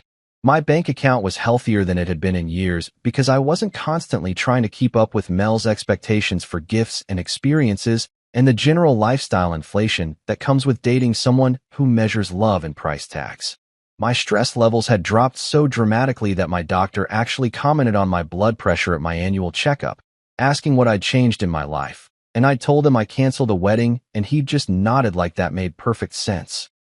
"Yeah, that'll do it," he'd said, and we'd both laughed because apparently even medical professionals understand that some relationships are more hazardous to your health than fast food and lack of exercise combined. I'd picked up hobbies I'd abandoned during the relationship, started playing guitar again, joined a recreational soccer league, actually read books for pleasure instead of wedding planning guides, and discovered that having free time and disposable income was actually pretty great when you weren't using both to fund someone else's Instagram-worthy lifestyle. My Camry was still running perfectly, by the way, still getting me from point A to point B without requiring me to prove my worth as a human being or take out a second mortgage, and I'd started to genuinely appreciate its reliability in a way I never had before. The absolute cherry on top of this whole saga, though, the moment that made everything feel like it had worked out exactly the way it was supposed to, came exactly 73 days after I canceled the wedding when I got a text from Maya, one of Mel's old friends from college who I'd always gotten along with but hadn't talked to much because she'd moved across the country for work and we just naturally drifted apart. "Hey Lucas," the text said, casual and friendly without any of the drama or manipulation that had characterized every other message I'd gotten in the past 2 months. "I heard what happened with you and Mel. Just wanted to say I admire how you handled that whole situation. It took guts to walk away, and honestly, she needed someone to call her out on her bullshit. Also, completely unrelated, but my sister just moved to your city for a new job and doesn't know anyone. Would you maybe want to grab coffee sometime? No pressure, just thought you two might hit it off." I stared at that message for a solid 5 minutes, reading it over and over to make sure it wasn't some kind of trap or scheme, because at this point I had trust issues that would require years of therapy to fully unpack. But Maya had always been cool, always been genuine, never participated in the materialism Olympics that Mel and her closer friends seemed to be competing in, so I figured what the hell, worst case scenario, I'd make a new friend, best case scenario, I'd meet someone who understood that relationships should be built on actual compatibility instead of financial statements.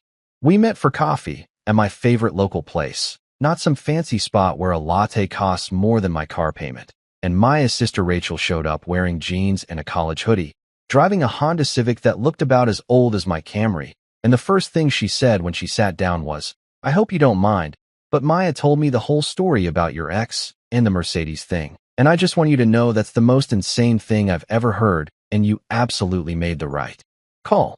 I actually laughed out loud.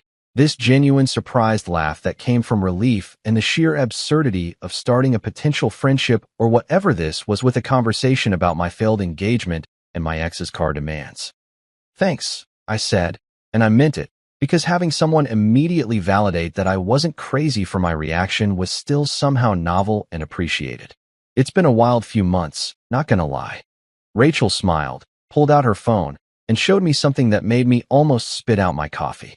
It was a spreadsheet, an actual, color-coded, meticulously organized spreadsheet titled Rachel's 5-year financial plan, with tabs for savings goals, investment allocations, debt payoff schedules, and projected net worth by age 30. "I know this probably makes me look like a total nerd," she said, and she actually looked a little embarrassed, which was adorable. "But I'm really serious about financial independence and not being dependent on anyone else for my security. Maya said you were big on fiscal responsibility too, so I figured I'd just put it out there up front before we waste each other's time, if that's weird for you." I just sat there staring at this spreadsheet, at this woman who'd opened a conversation by showing me her financial planning instead of her Instagram feed, who drove a paid-off Civic and wore comfortable clothes and apparently thought budgeting was first-date conversation material. And I felt something I hadn't felt in years. Hope. Genuine, uncomplicated hope that maybe not everyone in the world was obsessed with appearances and luxury purchases and keeping up with whatever the Joneses were doing.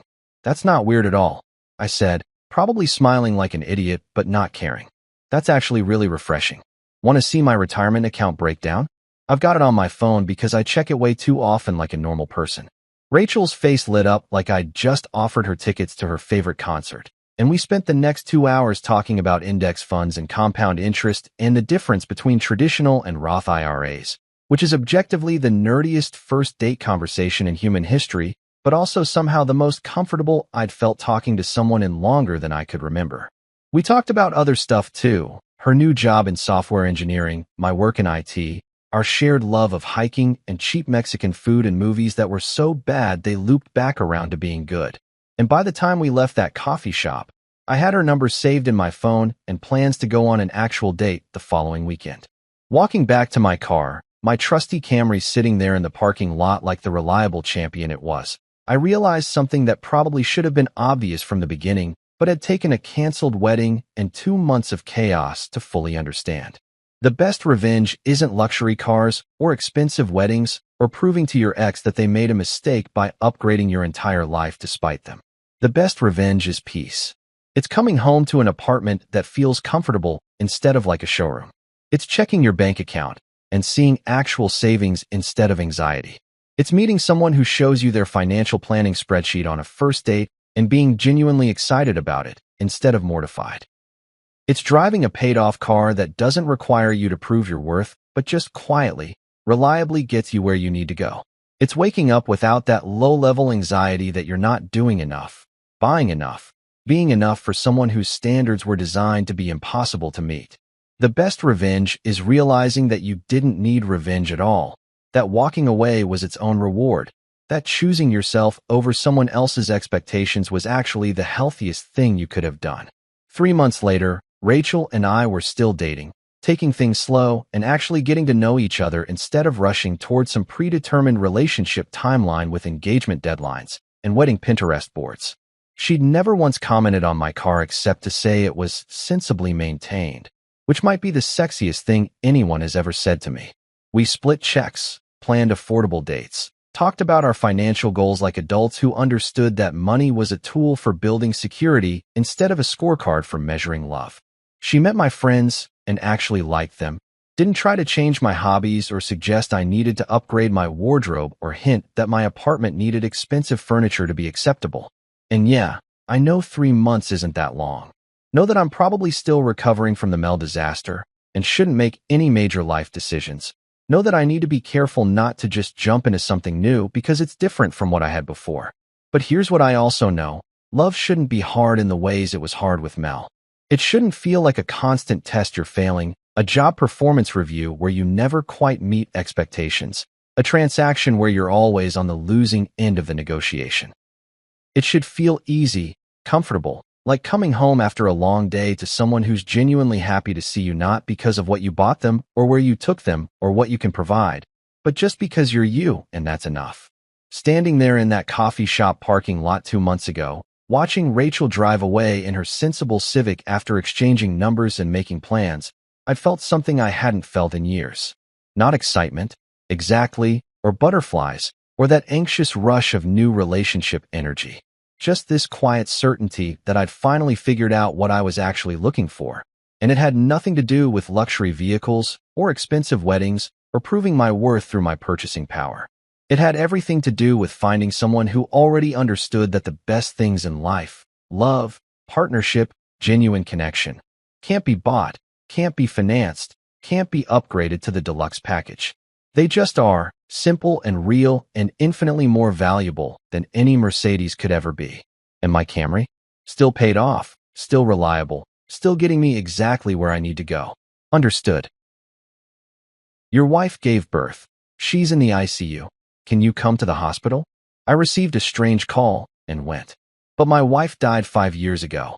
Look, I'm not saying I'm a coffee snob, but when you're on your 3rd cup before noon and it tastes like someone dissolved a tire in hot water and called it artisan blend, you start questioning your life choices. That's where I was at, physically present in the break room at Henderson and Associates, spiritually somewhere between giving up and giving even less of a damn. The fluorescent lights above me hummed like they were judging my existence, which, honestly, fair. I was wearing the same pants I'd worn Monday. My shirt had a mystery stain that could have been ketchup or evidence of a crime scene, and I was pretty sure my breath could strip paint off walls. It was Tuesday. Just another soul-crushing, mind-numbing, why did a major in marketing Tuesday? My phone sat next to my keyboard like a loaded gun, silent and ominous. I should have known better than to assume the universe would let me finish my coffee in peace. The thing about tragedy is that it doesn't announce itself with trumpets and a red carpet. It shows up like an ex at a party, uninvited and ready to ruin your whole vibe. When that phone rang, the screen lighting up with Northwestern Medical Center, I remember thinking it was probably a scam. You know the type. Hello, sir. We've been trying to reach you about your car's extended warranty. Also, you're dying. Please send Bitcoin.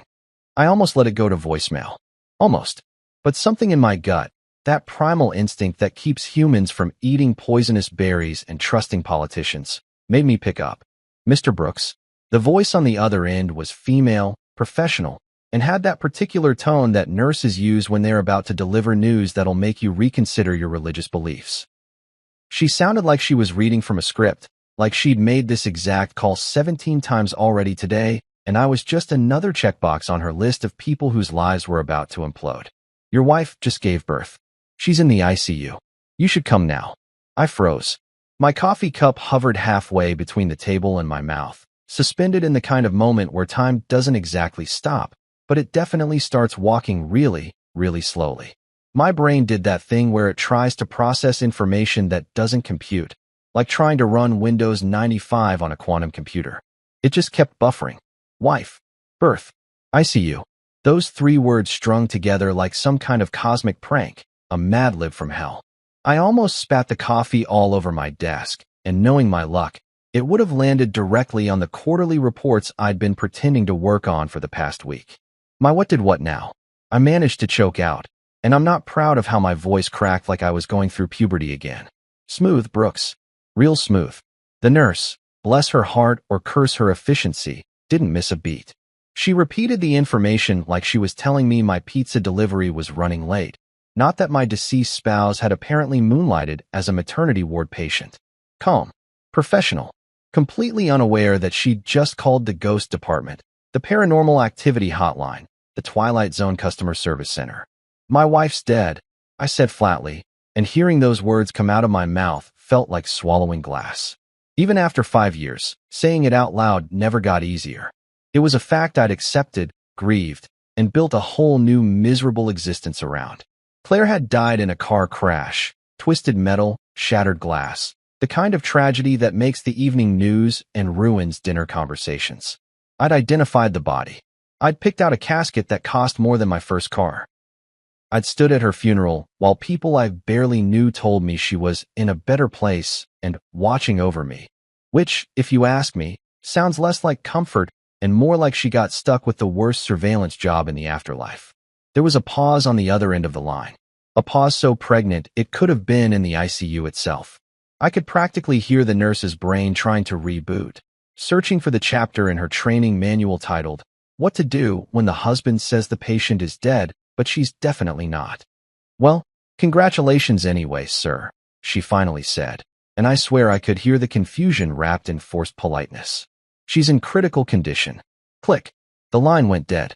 Just like that. No explanation. No, sorry for the confusion.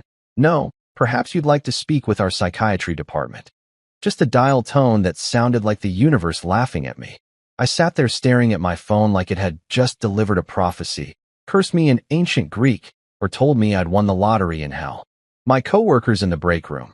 Janet from accounting with her sad desk salad, Mike from IT with his comic book lunch bag, and Teresa the receptionist who always smelled like lavender and broken dreams. They all froze mid-chew, mid-sip, mid-whatever mundane thing they were doing. You could have heard a pin drop, or in this case, you could have heard my sanity cracking like a glow stick at a rave. Either heaven's running a maternity ward now. I muttered, loud enough for them to hear, but quiet enough to maintain the illusion that I wasn't completely losing it, or someone's got serious explaining to do. Janet's fork stopped halfway to her mouth. Mike's energy drink paused at his lips like he'd been hit with a freeze ray.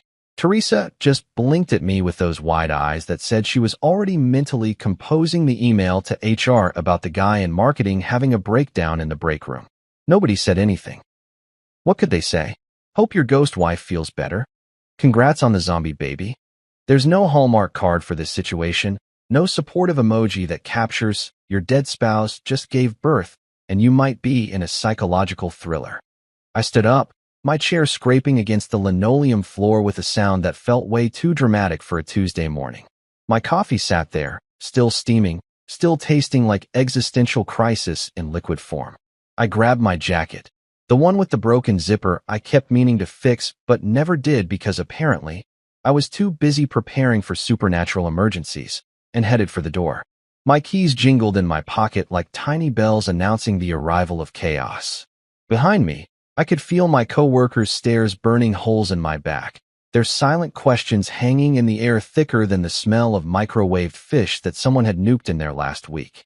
As I walked through the office toward the elevator, passing cubicles full of people pretending to work while actually online shopping and scrolling through social media, I couldn't shake the feeling that I was walking into a trap.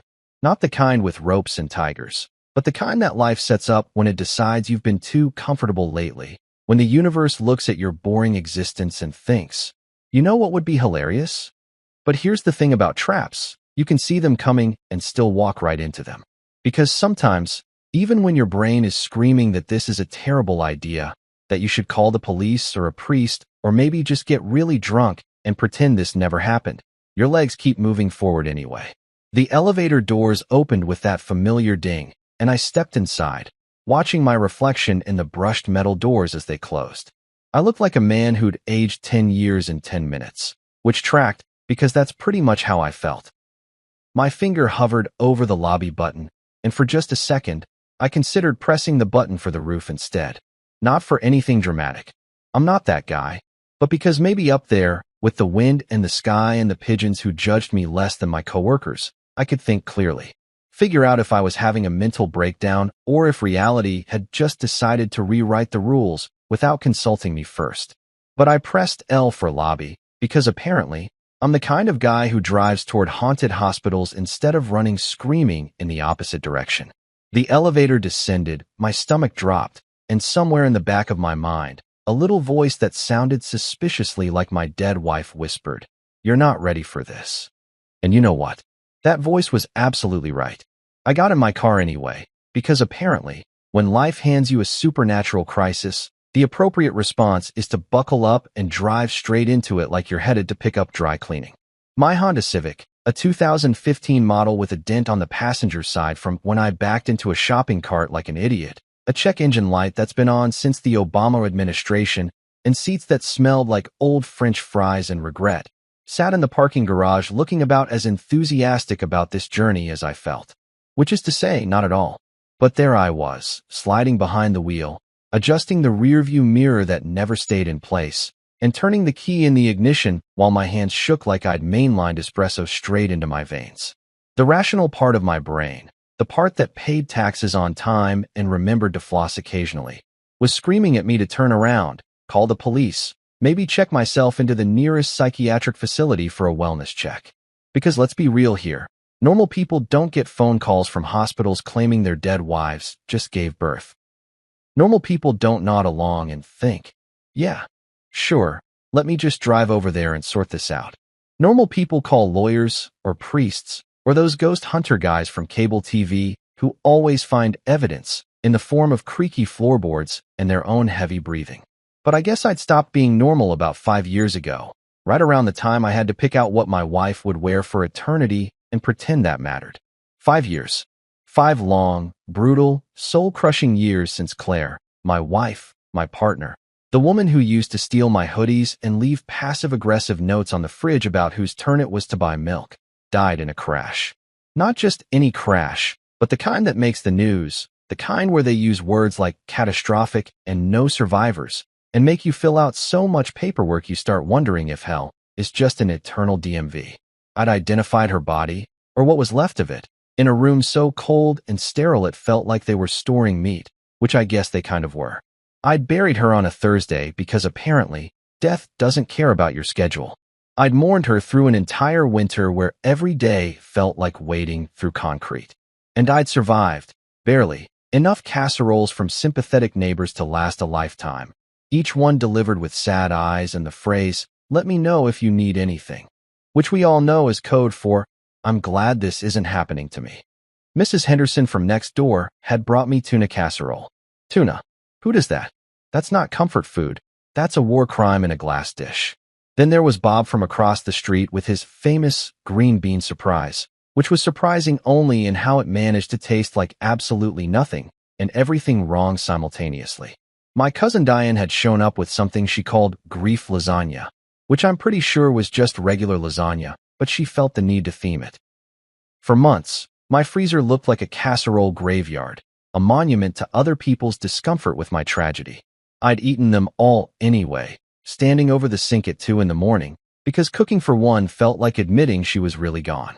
But now, apparently, someone claiming to be her had just gave birth, past tense, to a whole human baby, which meant that either I was losing my mind in the most creative way possible, or someone out there had a lot of explaining to do and possibly a very good lawyer on speed dial.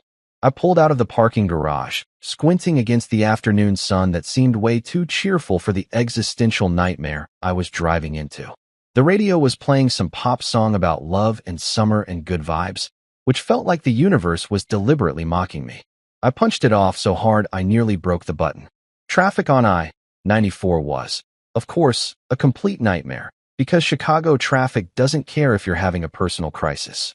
There were minivans full of screaming kids, BMWs with drivers who thought turn signals were optional, and at least 3 cars with those stick-figure family decals that made me want to ram into them just on principle. I was stuck behind a truck hauling furniture, going approximately 5 miles per hour, and every second felt like an eternity. My mind started doing what it does best when left unsupervised, spiraling into increasingly ridiculous scenarios. Halfway to the hospital, gridlocked between an Uber that smelled like someone had died in it, and a Tesla with a vanity plate that said Crypt Zero, I started bargaining with the universe out loud like a lunatic. "Okay, listen up, Cosmos," I said to my windshield, which had a crack spreading across it like a spider web. "If this is some twisted prank, if this is hidden cameras or some elaborate scam, I'm egging someone's car. Not just any car. I'm talking a dozen eggs, maybe 2. The expensive free-range organic ones. I'll throw in some toilet paper for good measure. I'll make it look like Halloween and a grocery store had a baby." A guy in the lane next to me glanced over and quickly looked away, probably adding "talking to himself in traffic" to his list of red flags for the day.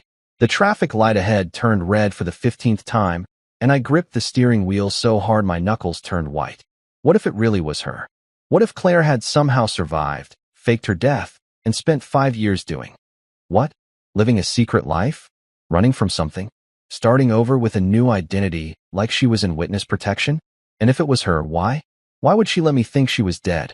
Why would she put me through the worst years of my life? Make me sit through a funeral where I had to watch them lower her casket into the ground? Make me learn how to sleep alone in a bed that felt too big? Make me figure out how to exist in a world where she wasn't?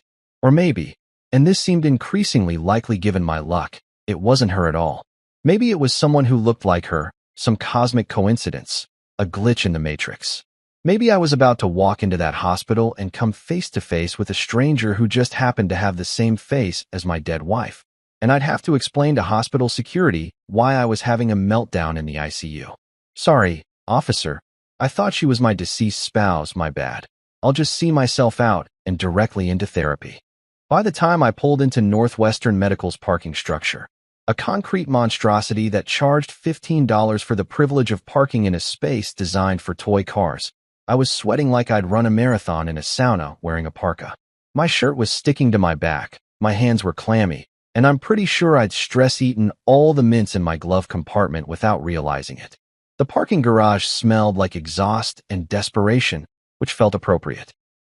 I circled the floors like a shark looking for prey, passing soccer moms in SUVs, medical residents in beat-up Hondas, and one guy in a Porsche who was definitely compensating for something. Finally, I found a spot on the 4th floor, wedged between a minivan with a baby on board sticker and a pickup truck that was definitely violating some parking regulations. I sat there for a moment, engine off, hands still gripping the wheel, staring at the concrete wall in front of me like it held the answers to the universe. It didn't. It just had some graffiti that said Jake was here and a suspicious stain that I didn't want to think about. Okay, Brooks, I said to myself, because apparently I'd become the kind of person who gives themselves pep talks in parking garages. You've got two options here. Option 1. You turn around, drive home, pour yourself a very large drink, and pretend this never happened. Option 2. You go in there and face whatever fresh hell is waiting for you behind that glass door. I looked at my reflection in the rearview mirror. I looked terrible, bags under my eyes, hair sticking up like I'd been electrocuted, and an expression that said I'd given up on life somewhere around 2020. Option 2 it is, you absolute idiot. I got out of the car, locked it twice because paranoia is a lifestyle, and headed toward the elevator. My footsteps echoed in the empty garage, each step feeling heavier than the last. The elevator doors opened with a ding that sounded way too cheerful, revealing a small metal box covered in hand sanitizer dispensers and signs about flu season. I stepped inside, pressed the button for the main floor, and watched the doors close, sealing me in with my terrible decisions. Because let's be honest here, if my dead wife was somehow in the ICU giving birth, I didn't need a parking ticket or a therapist or even a stiff drink. I needed a priest, an exorcist, maybe one of those psychics who charge $200 an hour to tell you what you want to hear. I needed answers that made sense in a world that had stopped making sense the moment my phone rang in that break room. The elevator descended, my stomach dropped along with it, and I couldn't shake the feeling that I was about to walk into something that would either explain everything or shatter what little remained of my sanity. The doors opened to the main lobby, all white walls and hand sanitizer smell, and people in scrubs looking exhausted. I stepped out, took a deep breath that tasted like recycled air and medical-grade anxiety, and headed toward the front desk. Whatever was waiting for me up in that ICU, ghost, doppelganger, or bureaucratic nightmare, I was about to find out. And knowing my luck, it would probably be all three. At the front desk, a nurse named Tina blinked at me like I'd just materialized out of thin air, which, given the circumstances, felt weirdly appropriate. Her name tag was slightly crooked, pinned to scrubs covered in cartoon stethoscopes that were probably meant to make sick people feel better, but just made me feel like I was in a children's hospital designed by someone who'd given up on subtlety. She had that look. You know the one, where service industry professionals master the art of looking simultaneously helpful and dead inside. Her hair was pulled back in a ponytail so tight it could have been classified as a facelift, and she had a coffee stain on her sleeve that told me she was having just as great a day as I was. "Are you Mr. Brooks?" she asked, glancing down at a clipboard that looked like it had seen better days, probably better years if we're being honest. Her voice had that practiced customer service tone that people use when they're required to be polite, but would rather be literally anywhere else. I respected it. We were kindred spirits in our mutual desire to not be having this conversation. "Depends," I said, leaning against the counter because my legs had apparently decided they were done holding me up. Am I about to meet a zombie or a lawsuit? I tried for humor because that's what I do when I'm terrified, make inappropriate jokes that make people uncomfortable. It's a gift, really. A terrible, socially unacceptable gift that's gotten me in trouble at every funeral I've ever attended. She squinted at me, her eyes doing that thing where they try to figure out if you're joking or having a mental breakdown. In my case, it was definitely both. She clicked her pen, one of those cheap hospital pens that never works right and probably costs taxpayers $7 each, and consulted her paperwork like it was the Dead Sea Scrolls. "Your wife just delivered a baby girl. Complications, but stable." She said it so matter-of-factly, like she was telling me my prescription was ready or my table at Olive Garden was available. No drama, no acknowledgement that what she'd just said violated every law of physics and human decency. "My wife's dead," I said flatly, and the words hung in the air between us like an accusation. Around us, the hospital lobby continued its usual chaos, people checking in, checking out, looking miserable in waiting room chairs that were specifically designed to be uncomfortable. An old guy was arguing with the vending machine. A kid was crying while his mom tried to convince him that shots weren't that bad, which was a lie and everyone knew it. Life just kept going, completely indifferent to the fact that my reality was currently doing backflips. Tina smiled politely, The kind of smile that people give you when you've just said something that doesn't compute, but they're too professional to call you out on it. It was the smile of someone who'd seen everything in this job. People high on painkillers, families fighting over medical decisions, patients trying to escape in hospital gowns, and had decided that nothing could surprise her anymore. She looked at me like I'd just told her I didn't like gluten or that I was vegan or some other inconvenient, but ultimately manageable dietary restriction. "Then you're in for a surprise," she said, and there was something in her voice, maybe pity, maybe amusement, maybe just exhaustion, that made my stomach drop even further than it already had. She handed me a visitor's pass that was printed on the cheapest sticker paper known to man, the kind that would leave residue on my shirt for weeks. "4th floor ICU. Room 427. Just follow the blue line on the floor." She pointed at a strip of blue tape that wound through the hospital like some kind of depressing yellow brick road, except instead of leading to a wizard, it led to my personal nightmare. And boy, was I in for a surprise. Because surprises aren't just birthday parties and unexpected pizza deliveries. Sometimes surprises are like landmines disguised as daily activities, just waiting for you to step wrong. I followed that blue line like it was my death march, passing doctors who looked like they hadn't slept since medical school, nurses doing their best to keep people alive despite the system working against them, and visitors who all had that same glazed look that said they'd been sitting in waiting rooms so long they'd forgotten what natural sunlight looked like. The elevator to the 4th floor smelled like disinfectant and broken dreams. I shared it with an elderly woman who was clutching a teddy bear and softly crying, which felt like an omen, but I was already committed to this disaster. The doors opened with a ding that sounded like the universe laughing, and I stepped out into the ICU floor, where everything was beeping and humming and generally giving off the vibe that people came here to either get better or give up entirely. Room 427 was at the end of a hallway that felt twice as long as it actually was. Each step felt like wading through concrete, my shoes squeaking on linoleum floors that had been waxed so many times they were practically mirrors. I could see my reflection in them, a guy who looked like he'd aged 15 years in the last hour, wearing a wrinkled shirt and an expression that screamed, "I've made a huge mistake." When I got to the window, that big glass panel that lets you peer into ICU rooms like you're at an aquarium, except instead of fish, it's people clinging to life, I stopped, my hand pressed against the glass, leaving a sweaty palm print that some janitor would curse me for later. And there she was, through that window, lying in a hospital bed surrounded by more machines than a Radio Shack going out of business, was Claire. Not someone who looked like Claire. Not a Claire-adjacent person. Claire. Same face that I'd memorized during 3 years of marriage and 5 years of grief. Same high cheekbones that she'd always said made her look sophisticated, but I'd always thought made her look like trouble, which she was. Same small nose that she'd hated but I'd loved. Same lips that used to smile at my terrible jokes and tell me I was an idiot in the most affectionate way possible. And there it was, same mole under her left eye. That tiny beauty mark, barely visible unless you were close enough to count her freckles, which I had been, many times. It was her signature, her identifier, the thing that made her face hers and not anyone else's. I used to kiss that mole every morning before work. This stupid ritual we'd started on our honeymoon and never stopped. She'd always laugh and push me away, but I knew she loved it. That mole was proof.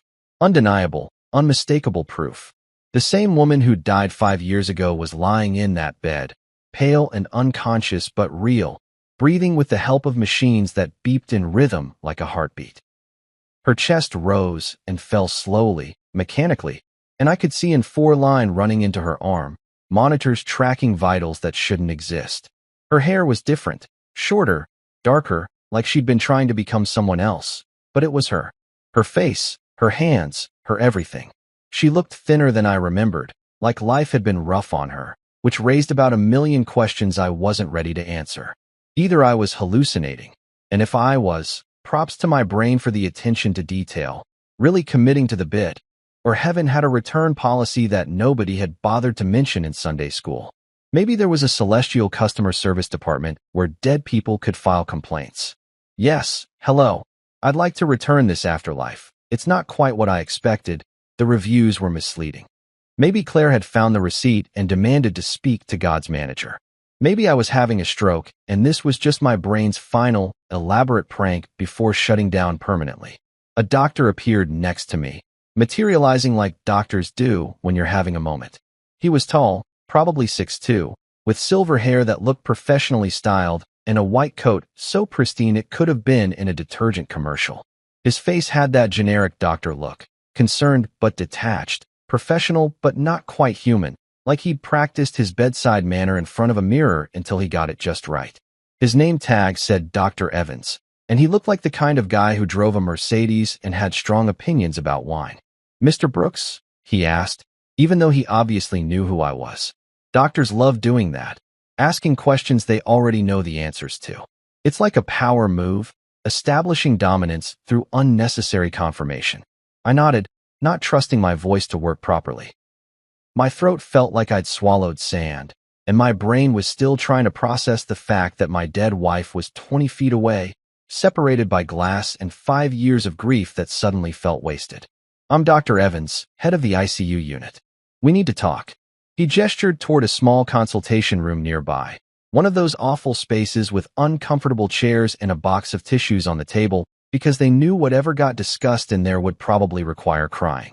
The walls were that depressing beige color that institutions love, and there was a poster about hand washing that looked like it had been there since the 90s. I followed him in, my legs moving on autopilot while my brain lagged behind, still stuck at that window, still staring at a woman who shouldn't exist. We sat down, him on one side of a table that had seen too many difficult conversations, me on the other, feeling like I was about to get fired from life itself. "She was admitted under your name," he began, folding his hands on the table in that way doctors do when they're about to deliver news that's going to ruin your month. "Anna Brooks. Delivered via emergency C-section 3 hours ago. Baby girl, 6 pounds 4 ounces, healthy despite the circumstances. Mother coded twice during delivery, but we got her back. She's stable now, but critical. No ID when she came in, just a hospital ban from a previous admission we can't track down, and your name listed as next of kin." I let that sink in, which was like trying to absorb an ocean with a paper towel. Anna Brooks. Not Claire. Anna. Someone had given my dead wife a new name, a new identity, a whole new existence. And then that someone had put my name down as family, dragging me into whatever soap opera nightmare this was turning out to be. "Doctor," I said, leaning forward in my chair until it creaked in protest, probably because even the furniture could sense this conversation was about to go sideways. "Are you sure she didn't crawl out of a crypt first? Because I'm trying to figure out if I need a lawyer or a priest, and honestly, I'm leaning toward both." My voice came out sharper than I intended, but can you blame me?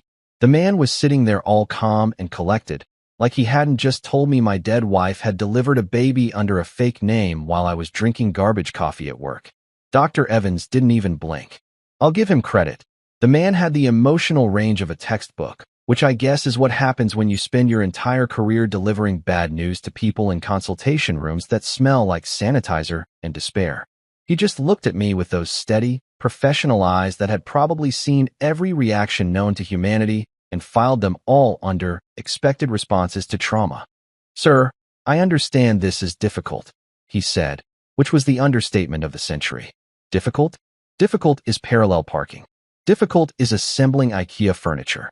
This was a full-blown existential crisis wrapped in a medical mystery with a side of supernatural implications.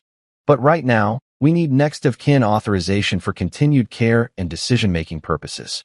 There are forms to sign, insurance information to verify, and, oh great, I interrupted, throwing my hands up in a gesture that probably looked unhinged but felt completely justified. "I get paperwork from the afterlife. That's fantastic. Really, what's next? Am I going to have to file a tax return for a ghost? Do I need to report resurrection as income?" I was spiraling. I knew I was spiraling. But the alternative was accepting that this was really happening, and my brain wasn't ready for that level of reality. He slid a clipboard across the table, one of those industrial-strength hospital clipboards that probably cost $40 and could double as a weapon. It was loaded with forms, consent forms, privacy forms, financial responsibility forms, forms about forms.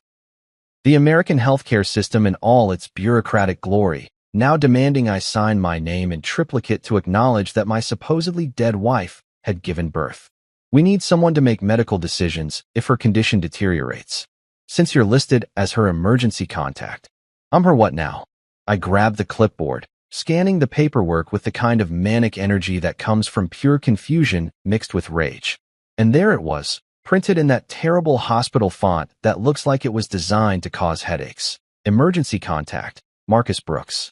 My name, my phone number, my address from 5 years ago, before I moved to a smaller apartment, because living in our old place felt like haunting my own life. Dr. Evans continued in that measured voice, probably the same tone he used to explain terminal diagnoses and experimental treatments. The patient was brought in by ambulance approximately 4 hours ago, in active labor and unresponsive.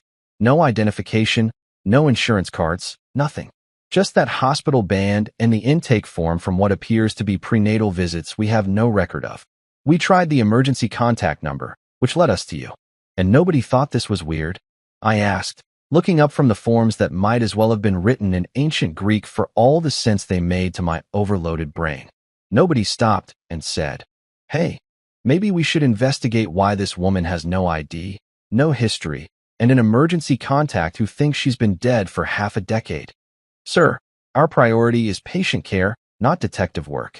That's for administration and possibly law enforcement to sort out. He stood up, signaling that this conversation was wrapping up whether I was ready or not. But right now, she needs someone to authorize treatment, and legally, you're it. I'll give you some time to process, but we need those signatures today. Then he did something that almost made me respect him. He paused at the door, and his professional mask slipped just a fraction. For what it's worth, Mr. Brooks, in 20 years of medicine, I've never seen anything quite like this. I don't know what's going on here, but that woman in there fought hard to survive delivery. Whatever her story is, she wanted to live. He left, closing the door with a soft click that sounded way too final. I sat there alone with my thoughts and a clipboard full of paperwork that would determine the fate of a woman who was either my wife, a doppelganger, or proof that I'd finally snapped. The consultation room felt smaller suddenly, the walls closing in with their depressing beige paint and motivational posters about washing hands and staying positive. How was I supposed to stay positive about this? Through the small window in the door, I could see nurses rushing past, visitors looking lost, the whole organized chaos of a hospital operating exactly as designed. Normal people dealing with normal medical emergencies, broken bones, infections, scheduled surgeries. Meanwhile, I was sitting in a room trying to figure out if I should sign forms for a woman who died in my arms 5 years ago, who I'd buried, mourned, and somehow never managed to fully move on from. I looked at the forms again. They wanted me to make decisions about her care, to be responsible for medical choices that could mean life or death. Me, the guy who couldn't decide what to have for lunch without having an anxiety attack. The same guy who still had her toothbrush in the bathroom because throwing it away felt too permanent. They wanted me to be an adult, to handle this situation with grace and maturity.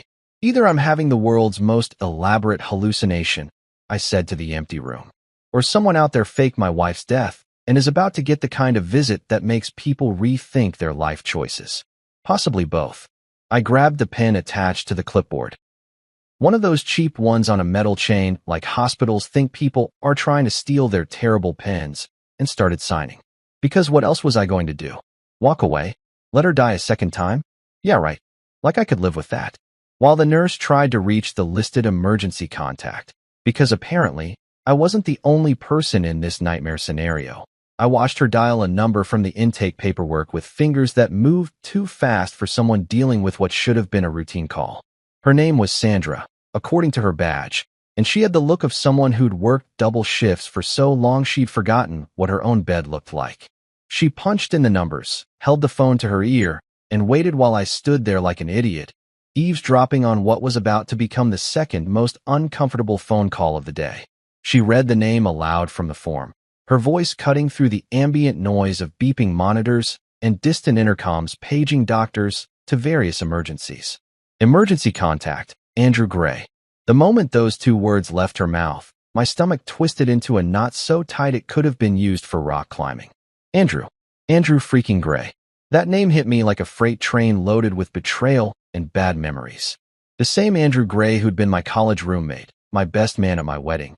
The guy who'd helped me move into my first apartment and stayed up all night assembling furniture while we argued about sports and drank cheap beer. The same Andrew who'd mysteriously vanished from my life right around the time Claire died, like a ghost who'd realized he'd overstayed his welcome at the haunting. I remembered the last time I'd seen him, at Claire's funeral, actually, which now felt sickeningly ironic. He'd stood in the back, wearing a black suit that looked too expensive for someone who claimed he was between jobs. He'd shaken my hand, mumbled some generic condolence about how sorry he was, and then disappeared before the reception. I tried calling him a few weeks later, needing a friend, needing someone who knew Claire and could help me process the loss. His number was disconnected. His apartment was empty. His social media went dark. He'd vanished like he'd never existed at all, and at the time, I'd been too destroyed by grief to wonder why. Oh, perfect. Just perfect. My ghost wife had ghost connections. This was turning into some kind of paranormal soap opera, the kind where everyone's connected in ways that make you want to throw your TV out the window. What was next? Was my mailman secretly my long-lost brother? Was my dentist actually a time traveler? At this point, nothing would surprise me. Sandra held the phone away from her ear slightly, and I could hear it ringing. Once, twice, 3 times. Pick up, you coward, I thought. Pick up and explain why your name is on my dead wife's emergency contact list. On the 4th ring, someone answered, and I watched Sandra's face shift from professional neutral to slightly confused. Hello, this is Northwestern Medical Center calling for Andrew Gray, she said in that practiced hospital voice that somehow managed to sound both urgent and casual. We have a patient here, Anna Brooks, who listed you as an emergency contact. She's just given birth in. A man's voice on the other end, muffled but audible enough that I could hear the confusion even from where I stood. Anna Brooks? Are you sure? He sounded genuinely bewildered, like he'd been asked about someone he'd never heard of, which only made this whole situation more infuriating. Either he was a fantastic liar or he was just as confused as the rest of us, and I wasn't sure which option made me angrier. Yeah, buddy, we're sure. Super sure. Absolutely certain that your name is written right here next to a woman who looks exactly like my supposedly dead wife, but is apparently going by a name that sounds like she picked it out of a witness protection handbook. I'm sure about all of it, except the part where any of this makes sense. Sandra continued, reading from her script like she'd done this 1,000 times, which she probably had. Yes, sir. Anna Brooks. You're listed as her emergency contact. She's in critical condition following delivery, and we need someone to come down and provide information if possible. Are you able to come to the hospital? There was a pause on the other end, the kind of pause that speaks volumes. I could practically hear him thinking, calculating, trying to figure out what to say. When he finally spoke, his voice had changed, less confused, more resigned, like he'd just remembered something he'd been trying to forget. I'll be there right away, he said, and those 5 words felt like a confession. I muttered under my breath, just loud enough for Sandra to glance at me with concern. Of course you will. Because apparently, Betrayal has excellent GPS, probably uses Waze to avoid traffic and moral accountability. I could already picture him in his car, probably something ridiculous like a Lexus or a BMW. Definitely something with heated seats and a sound system that cost more than my monthly rent. Navigating through the same Chicago traffic I'd just survived, coming to the hospital like he had any right to be here. Sandra hung up and looked at me with an expression that was part sympathy, part this is above my pay grade. She probably dealt with family drama all the time. Divorced parents fighting over custody, siblings arguing about pulling plugs, relatives crawling out of the woodwork when someone's dying with money, but this had to be a new one even for her. He said he'll be here within the hour, she informed me, making a note on her paperwork. Do you know Mr. Gray, sir? Yeah, I said, my voice coming out bitter and sharp like coffee that's been sitting on the burner too long. Yeah, I know him. Or at least I thought I did. Turns out I don't know much of anything anymore. I looked back toward the ICU room where Claire, or Anna, or whoever she was pretending to be, lay unconscious, connected to machines that were keeping her alive, while the truth stayed buried under layers of lies and fake names. Sandra nodded like she understood, even though she absolutely didn't and couldn't. I'll let you know when he arrives, she said, already turning back to her computer because hospitals don't stop running just because your life is falling apart. There were other patients, other emergencies, other families having their own personal catastrophes in consultation rooms up and down this floor. I walked back to that window, pressed my forehead against the cool glass, and stared at the woman who'd apparently decided that faking her death and living a secret life was preferable to whatever we'd had together. The machines beeped their steady rhythm, indifferent to the chaos swirling around them. Somewhere in this building, Andrew Gray was on his way, probably rehearsing whatever story he'd concocted to explain why his name was tangled up in this mess. 5 years, I whispered to the glass, my breath fogging it up. 5 years I thought you were gone, and all this time. I couldn't finish the sentence because I didn't know how it ended. All this time what? She'd been alive? She'd been with him? She'd been running? She'd been planning to come back? The only thing I knew for certain was that when Andrew walked through those doors, he and I were going to have a conversation that was 5 years overdue. And it wasn't going to be pretty. When Andrew walked in, he looked like life had been kind to him. Too kind. The kind of kind that makes you want to punch kindness right in its smug face. He was wearing a tailored suit that probably cost more than my car, charcoal gray with subtle pinstripes that screamed, "I make 6 figures and have a financial advisor." The fabric looked expensive, the kind that doesn't wrinkle even when you've been sitting in traffic for an hour contemplating your crimes. His shoes were polished to a mirror shine, probably Italian leather, definitely something with a designer name I couldn't pronounce. And there it was, gleaming on his wrist like a tiny beacon of douchebaggery, a Rolex. An actual, genuine Rolex, the kind that costs as much as a year's rent and tells you the time in 3 time zones you'll never visit. His hair was perfectly styled, that calculated messy look that requires $40 worth of product and a YouTube tutorial. He had a slight tan, like he'd just gotten back from somewhere tropical where people drink cocktails with umbrellas and don't think about their dead wives coming back to life.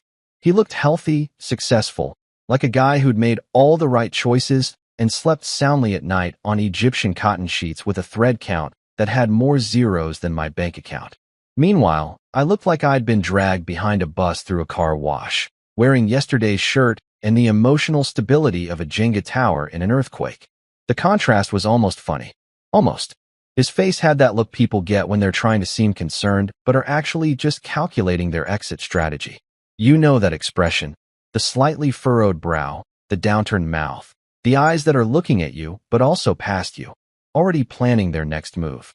It was the face of a man who'd walked into a situation he'd hoped to avoid and was now stuck in it like quicksand in an expensive suit. We locked eyes across the ICU waiting area, and for a second, the whole world seemed to hold its breath. The fluorescent lights hummed overhead. Somewhere, a monitor beeped. A orderly pushed a cart past us, wheels squeaking on linoleum.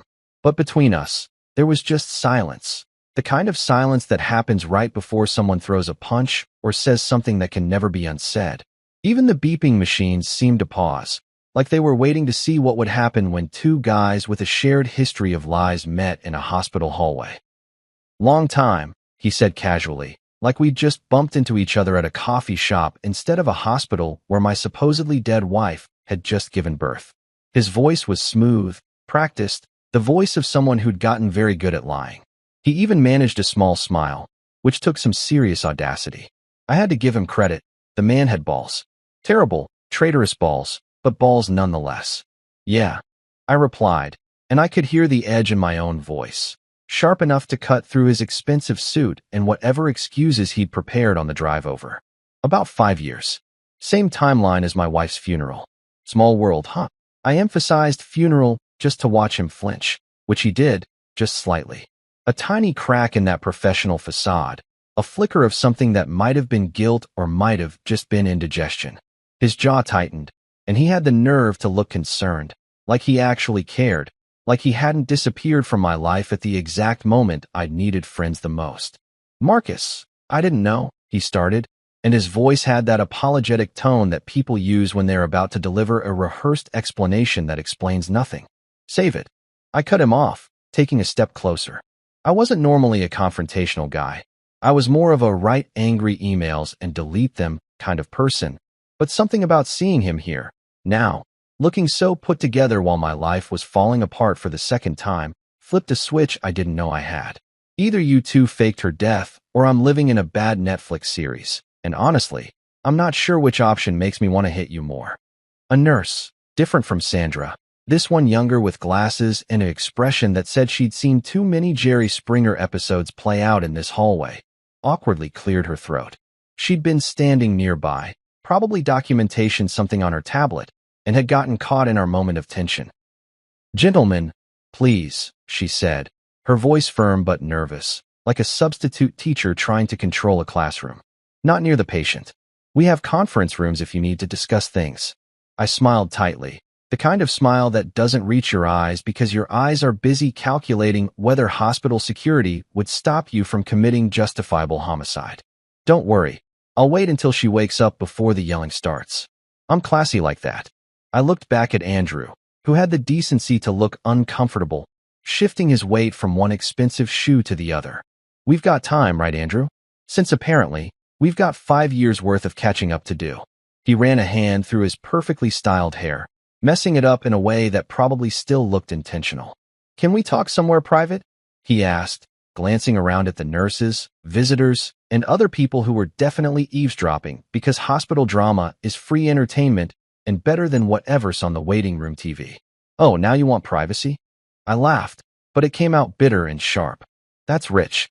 Where was this desire for privacy 5 years ago when you were apparently helping my wife fake her death? Did you guys have a private conversation about that? Maybe over dinner? Coffee? Or were you too busy planning whatever the hell this is?" I gestured toward the ICU room where Claire/Anna lay unconscious. "It's not what you think," Andrew said, which is what everyone says when it's exactly what you think. It's the universal phrase for, "It's worse than you think, but I'm going to try to spin it anyway." "Really?" I crossed my arms, a defensive posture I'd picked up from years of feeling defensive. "Because what I think is that my wife, who I watched them lower into the ground, who I mourned for 5 years, who I still can't look at pictures of without wanting to cry, is somehow alive and just gave birth. And your name is on her emergency contact list. So please, enlighten me. Tell me what I'm not understanding about this totally normal, not at all insane situation." He looked at the floor, at the walls, anywhere but at me. When people can't make eye contact, it's usually because they know they're wrong and they're hoping if they avoid looking at you, the wrongness will somehow hurt less. It doesn't work that way. "She made me promise not to tell you," he finally said, his voice quiet, almost pleading. "She said it was the only way to keep you safe." Safe. The word came out louder than I intended, and several people in the waiting area looked over. I didn't care. Safe from what? Happiness? A normal life? Knowing my wife wasn't dead? Yeah, real safe, Andrew. I feel super protected. Thanks for that. A security guard started walking our direction, a big guy with a bored expression that said he'd broken up plenty of fights in this hospital, and ours would just be another Tuesday. The nurse with glasses waved him off, mouthing, "It's okay," which was generous of her because it absolutely was not okay. Andrew looked like he wanted to disappear, and good, he should feel that way. He should feel uncomfortable and trapped and like the walls were closing in, because that's how I'd felt every single day for 5 years. "There's a conference room on the 3rd floor," he said quietly. "Let me explain everything. You deserve that much." "I deserve a lot more than that," I shot back. "But sure, let's start with an explanation and work our way up to the part where I decide whether to forgive you or ruin your life. Should be fun." The next morning, she opened her eyes. My heart nearly exploded, and I don't mean that in a romantic movie kind of way. I mean it in a, I might actually be having a cardiac event and need to crash cart kind of way. I'd spent the entire night in that horrible plastic chair next to her bed, the kind designed by someone who clearly hated the concept of human comfort. My back felt like it had been through a medieval torture device. My neck was stuck at an angle that definitely wasn't natural, and I'd consumed enough hospital coffee from the vending machine to power a small city. The stuff tasted like battery acid mixed with disappointment, but it kept me awake through the longest night of my life, watching her breathe, watching the monitors, waiting for something, anything, to make sense. Andrew had tried to explain things in that conference room last night. Something about witness protection that wasn't actually witness protection, about dangerous people, about debts and threats, and reasons why faking her death was somehow the noble choice. But his explanations had been vague, full of holes you could drive a truck through, and he'd spent more time checking his phone than making eye contact. I'd left that conversation with more questions than answers and a burning desire to punch something, preferably his face. But now, watching her eyelids flutter open for the first time in what felt like forever, all that anger took a back seat to something else. Hope, maybe, or just desperate curiosity. Her eyes moved slowly, adjusting to the harsh hospital lights that made everything look washed out and clinical. She blinked several times, confused, disoriented, like someone waking up from a dream they couldn't quite remember. The monitors around her started beeping faster as her heart rate picked up, and a nurse I hadn't seen before poked her head in, checked the machines, and gave me a nod before disappearing back into the hallway. "Claire," I whispered, leaning forward in my chair, which creaked loudly in protest, because even the furniture in this place was dramatic. My voice came out rough, scratchy from too much coffee and not enough sleep. I was gripping the bed rail so hard my knuckles had turned white, like if I held on tight enough, this moment would stay real and not dissolve into another nightmare. Her lips moved weakly, barely more than a whisper, and I had to lean in closer to hear what she was saying. The smell of hospital antiseptic mixed with whatever soap they'd used to clean her up before surgery filled my nostrils. Her voice, when it finally came out, was hoarse and broken and barely audible over the beeping machines. "Andrew," I swear I felt my soul leave my body, pack a suitcase, and order an Uber to literally anywhere else. My heart, which had been doing gymnastics just seconds ago, plummeted straight through the floor and possibly into the basement. The room suddenly felt too small, too hot, like all the oxygen had been sucked out and replaced with pure, concentrated betrayal. The beeping monitors sounded accusing, like even the machines were judging me for being stupid enough to hope. "Oh, sure," I muttered, sitting back in my chair hard enough that it nearly tipped over. My voice was thick with sarcasm and something that felt dangerously close to tears, which I absolutely refused to acknowledge. Die on me once, come back, and still call the wrong guy. Classic. Really classic, Claire. Or should I say Anna? I don't even know what to call you anymore. I ran my hands through my hair, which probably looked like a bird's nest at this point. "This is perfect. This is just perfect." She blinked again, turning her head slowly toward my voice, and I watched confusion wash over her face. Her eyes, those same eyes I'd stared into 1,000 times, that I'd memorized during late-night conversations and lazy Sunday mornings, were filled with tears that started streaming down her pale cheeks, leaving tracks through what little remained of her composure. "I can explain," she said weakly, and her voice broke on the last word. "Please do," I said, spreading my arms wide in a gesture that encompassed the entire absurd situation. The hospital room, the machines, the 5 years of lies, all of it. Because this feels like a group project where I didn't even know I was enrolled, and somehow I'm still getting graded on it. By all means, explain how you died, came back, had a baby, and your first word upon waking up is someone else's name. I'm all ears. Really, I've got nowhere else to be, and apparently, my life is a joke anyway, so let's hear the punchline. She closed her eyes again, tears still flowing, her chest rising and falling with shallow breaths that the monitors tracked with their steady beeping. When she opened them again, there was something in her expression that I'd never seen before. Fear, maybe, or regret so deep it had its own gravitational pull. "My name is Anna now," she said, each word seeming to cost her energy she didn't have. "Anna Brooks. New ID, new city, new life. I had to disappear. I had to make you think. That you were dead?" I finished for her, my voice sharp. "Yeah, mission accomplished on that one. Gold star. Really stellar work. The funeral was lovely, by the way. You would have been proud. Great turnout, terrible casseroles, and I only cried in front of people like 50 times. But sure, let's talk about your new life." "Marcus, please," she pleaded, and hearing my name in her voice after 5 years of silence hit different than I expected. "I wasn't running from you. That stopped me cold." I leaned forward again, searching her face for the lie, for the angle, for whatever con this was. "Then who were you running from?" I asked quietly, and suddenly the anger gave way to something else. Actual concern, curiosity, maybe even the tiniest shred of understanding trying to elbow its way past my wall of resentment. She opened her mouth to answer, but then her eyes darted toward the door, and her whole body tensed up in a way that made every monitor in the room go crazy. A nurse rushed in, checking her vitals, adjusting something on the 4 line, asking if she was in pain. The moment was broken, shattered like glass, and whatever she'd been about to tell me was swallowed by the chaos of medical intervention. But in that split second before the nurse arrived, I'd seen something in her eyes that changed everything. It wasn't guilt. It wasn't shame. It was terror. Pure, primal terror, the kind that comes from real danger, not from being caught in a lie. Whatever she'd been running from, whoever she'd been hiding from, it wasn't a joke. It wasn't a scam. It was real, and it was bad enough that she'd let me believe she was dead for 5 years just to keep it away from me. Turns out, her name was Anna now. New ID, new city, new life. She'd faked her death to escape me. Or so she thought.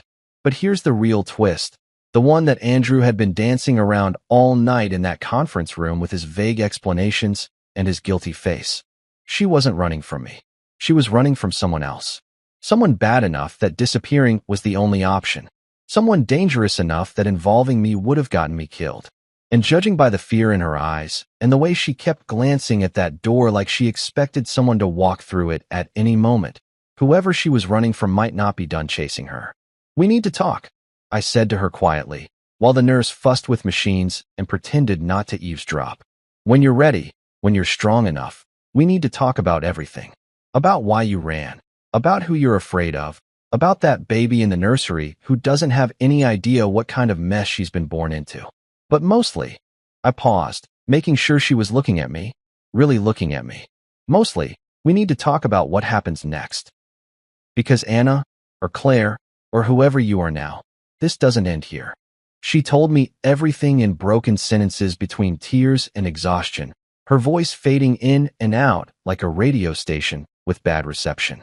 The nurse had finally left us alone after extracting a promise that I wouldn't upset her further, which was rich considering my entire existence had been upset for 5 years straight. The monitors continued their steady beeping, a soundtrack to the worst story I'd ever heard. And trust me, I'd sat through my cousin's 3-hour presentation about his cryptocurrency investments, so that was saying something. After the crash, and it really had been a crash, she assured me, like that somehow made it better, someone had pulled her from the wreckage before emergency services arrived. Not a good Samaritan, not a passerby with a hero complex. Someone who'd been waiting, watching, expecting her to be there. The car accident hadn't been an accident at all. It had been a message, a warning, a "you're next" from people she'd inadvertently crossed paths with through her job at the accounting firm. She'd seen something she wasn't supposed to see, stumbled across numbers that didn't add up, transactions that led to very bad people doing very bad things. Andrew had been there that night. Pure coincidence, or so he claimed. Wrong place, right time, depending on how you looked at it. He'd helped her vanish, gave her a new name, new documents, promised her protection. "He saved my life," she whispered, and I wanted to point out that he'd also ruined mine. But I kept my mouth shut because she was crying and hooked up to machines, and I wasn't that much of a monster. Yet. Except Andrew wasn't a savior. Not even close. He was a scammer with a side hustle in human misery. He'd used her new identity as cover for money laundering through fake medical research, foundations, charity organizations that existed only on paper and in bank accounts in countries that didn't ask too many questions. She'd been his shield, his alibi, his "see, there's a real person behind this," totally legitimate stamp of approval. And she'd gone along with it because what choice did she have? The people she was running from were still out there, still looking, and Andrew was the only thing standing between her and whatever fate they had planned. "So he's the father?" I asked, and my voice came out flat, dead, like I'd used up all my emotional range and was running on empty. "The baby. The whole reason we were here. 6 pounds 4 ounces of innocent life caught in the middle of this absolute dumpster fire. Biologically, yes," she said weakly, not meeting my eyes. She stared at the ceiling tiles, counting them maybe, or praying to them, or just avoiding looking at the disappointment on my face. It wasn't supposed to happen. When I got pregnant, he panicked, said it was too complicated, too risky. He disappeared 6 months ago, changed his number, moved addresses, left me with nothing but a fake ID and medical bills I couldn't pay under a name that wasn't real. I sighed, a deep, exhausted sound that came from somewhere in my bones. Of course, I get all the drama, none of the child tax credits. The joke fell flat because nothing was funny anymore. Nothing had been funny for a very long time. I looked at her, really looked at her, and saw someone I didn't recognize. This wasn't the Claire who'd laughed at my terrible puns and burned breakfast every Sunday. This was Anna, whoever that was, a stranger wearing my wife's face and carrying 5 years of secrets that had aged her in ways that time alone couldn't explain. But something shifted inside me right then, something fundamental that I hadn't felt since the funeral. She wasn't the villain of my story anymore. She'd never been, actually. She was a survivor in someone else's mess, collateral damage in a war she hadn't signed up for. The real villain was somewhere out there. Maybe multiple villains, actually, considering how complicated this was getting, and they'd stolen 5 years from both of us in different ways. And the man who'd caused it? The one who'd played hero while secretly playing everyone else. Andrew Gray, with his expensive suit and his Rolex and his carefully constructed lies? Oh, I was going to redecorate his life with regret. I was going to make him wish he'd stayed disappeared. Because if there's one thing I'd learned in 5 years of grief-induced therapy and self-help books I pretended to read, it's that some people deserve to face consequences for their actions. And Andrew was about to get a masterclass in accountability, taught by a guy who had nothing left to lose and a suddenly very creative understanding of revenge. Rest, I told her, standing up from that horrible chair that had become my temporary home. Get your strength back. Because when you're ready, we're going to figure this out. We're going to protect that baby, fix this mess, and make sure the people who did this pay for it. All of them. She looked at me with something like hope in her eyes, which was probably misplaced because I had no idea what I was doing. But fake it till you make it, right? That's what all the motivational posters said. Time to find out if confidence and spite were enough to take down a criminal conspiracy. Spoiler alert, they weren't, but I was going to try anyway. Andrew tried to vanish, but I wasn't the same grieving fool he remembered. 5 years changes a person, and not always in the I found myself through yoga and meditation kind of way. Sometimes it changes you in the I'm petty enough to spend weeks planning revenge and resourceful enough to actually pull it off kind of way. I was 5 years smarter, 10 times angrier, and approximately infinity% more willing to burn bridges I'd already watched someone else blow up. He'd slipped out of the hospital that first night while I was still processing Anna's confession, probably thinking he could ghost his way out of this situation like he'd ghosted his way out of my life 5 years ago. Classic Andrew move. When things get complicated, disappear and let other people clean up the mess. But this time, I wasn't about to let him walk away without consequences. This time, I had something he didn't know about. Motivation, free time, and a truly unhealthy amount of anger that needed a productive outlet. I had contacts in cybersecurity, specifically my college buddy Derek, who worked for one of those firms that companies hire when they've been hacked and need someone to figure out where their data went. Derek owed me a favor from when I'd helped him move apartments and didn't judge him for his collection of vintage action figures still in their original packaging. And my cousin worked for the IRS, which sounds boring until you realize that the IRS is basically the most powerful organization in America, and they don't need warrants to ruin your entire financial existence. Janet had always been the overachiever of the family, and she took her job very, very seriously. Like, I reported my own grandmother for unreported garage sale income seriously. One phone call to Derek, another to Janet, and I had set in motion a chain of events that would make Andrew's life implode in the most beautifully bureaucratic way possible. Derek started digging into Andrew's digital footprint, bank accounts, shell companies, those fake medical research foundations Anna had mentioned.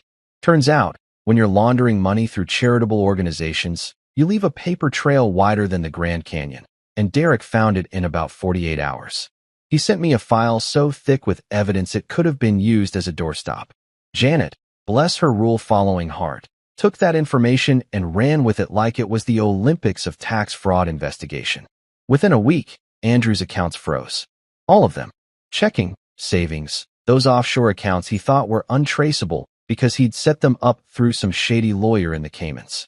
Frozen solid, like a popsicle in a deep freeze, and just as useful. His fancy condo in Lincoln Park, the one with the rooftop terrace and the marble countertops and the monthly HOA fees that cost more than my rent, got seized. Federal agents showed up with paperwork and zero sympathy, probably wondering why this guy had an apartment worth $1 million while claiming $30,000 a year in income. Math didn't math, as the kids say. His Porsche? Oh, that beautiful silver Porsche 911 that he'd posted on Instagram approximately 700 times with captions about hard work paying off and living the dream. Towed by a guy named Ron who I'd tipped an extra $50 to laugh while doing it. Ron was a professional. He gave it his best villain cackle, really committed to the bit, and even threw in a shoulda paid your taxes, buddy, for good measure.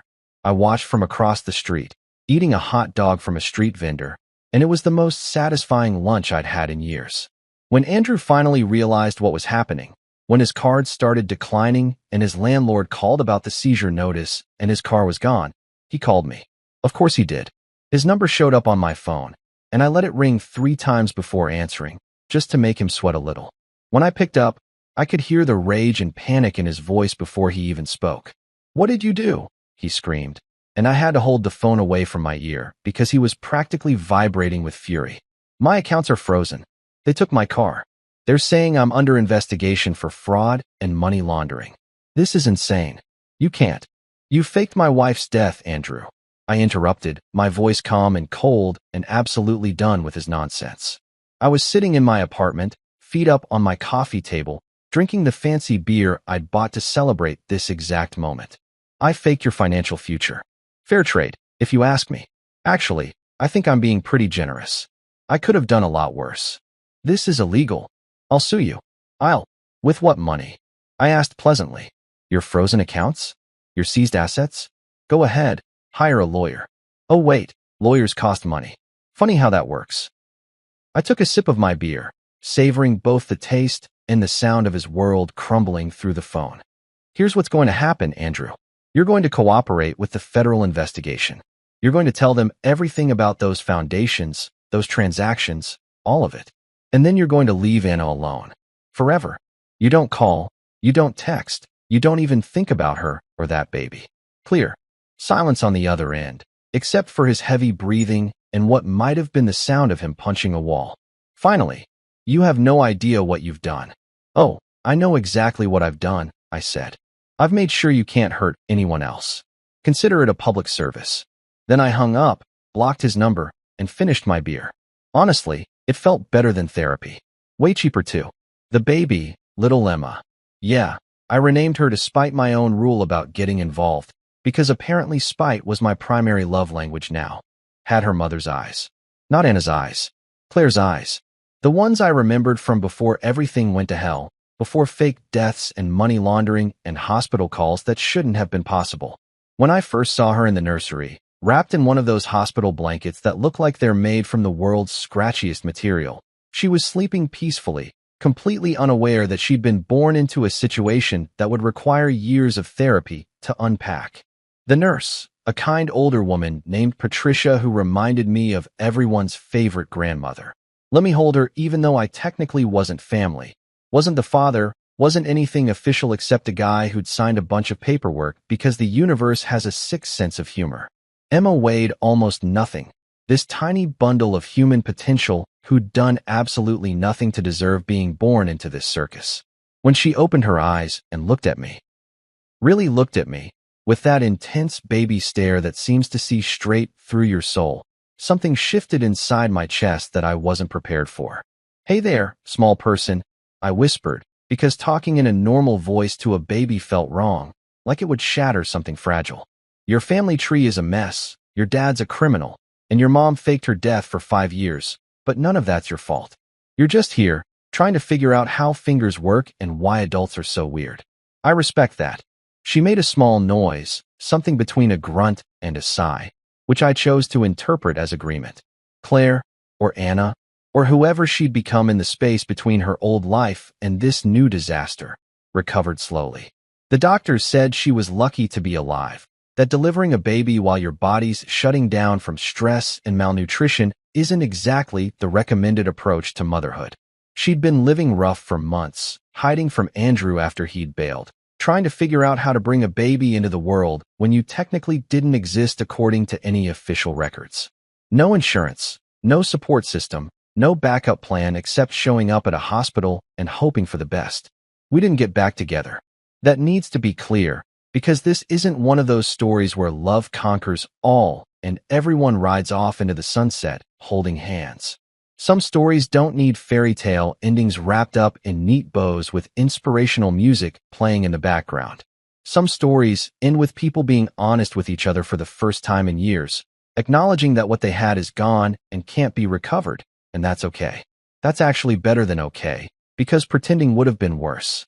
She sat in her hospital bed one afternoon, about 2 weeks after Emma was born, and we had the conversation we should have had 5 years ago if she hadn't been too scared and I hadn't been too trusting.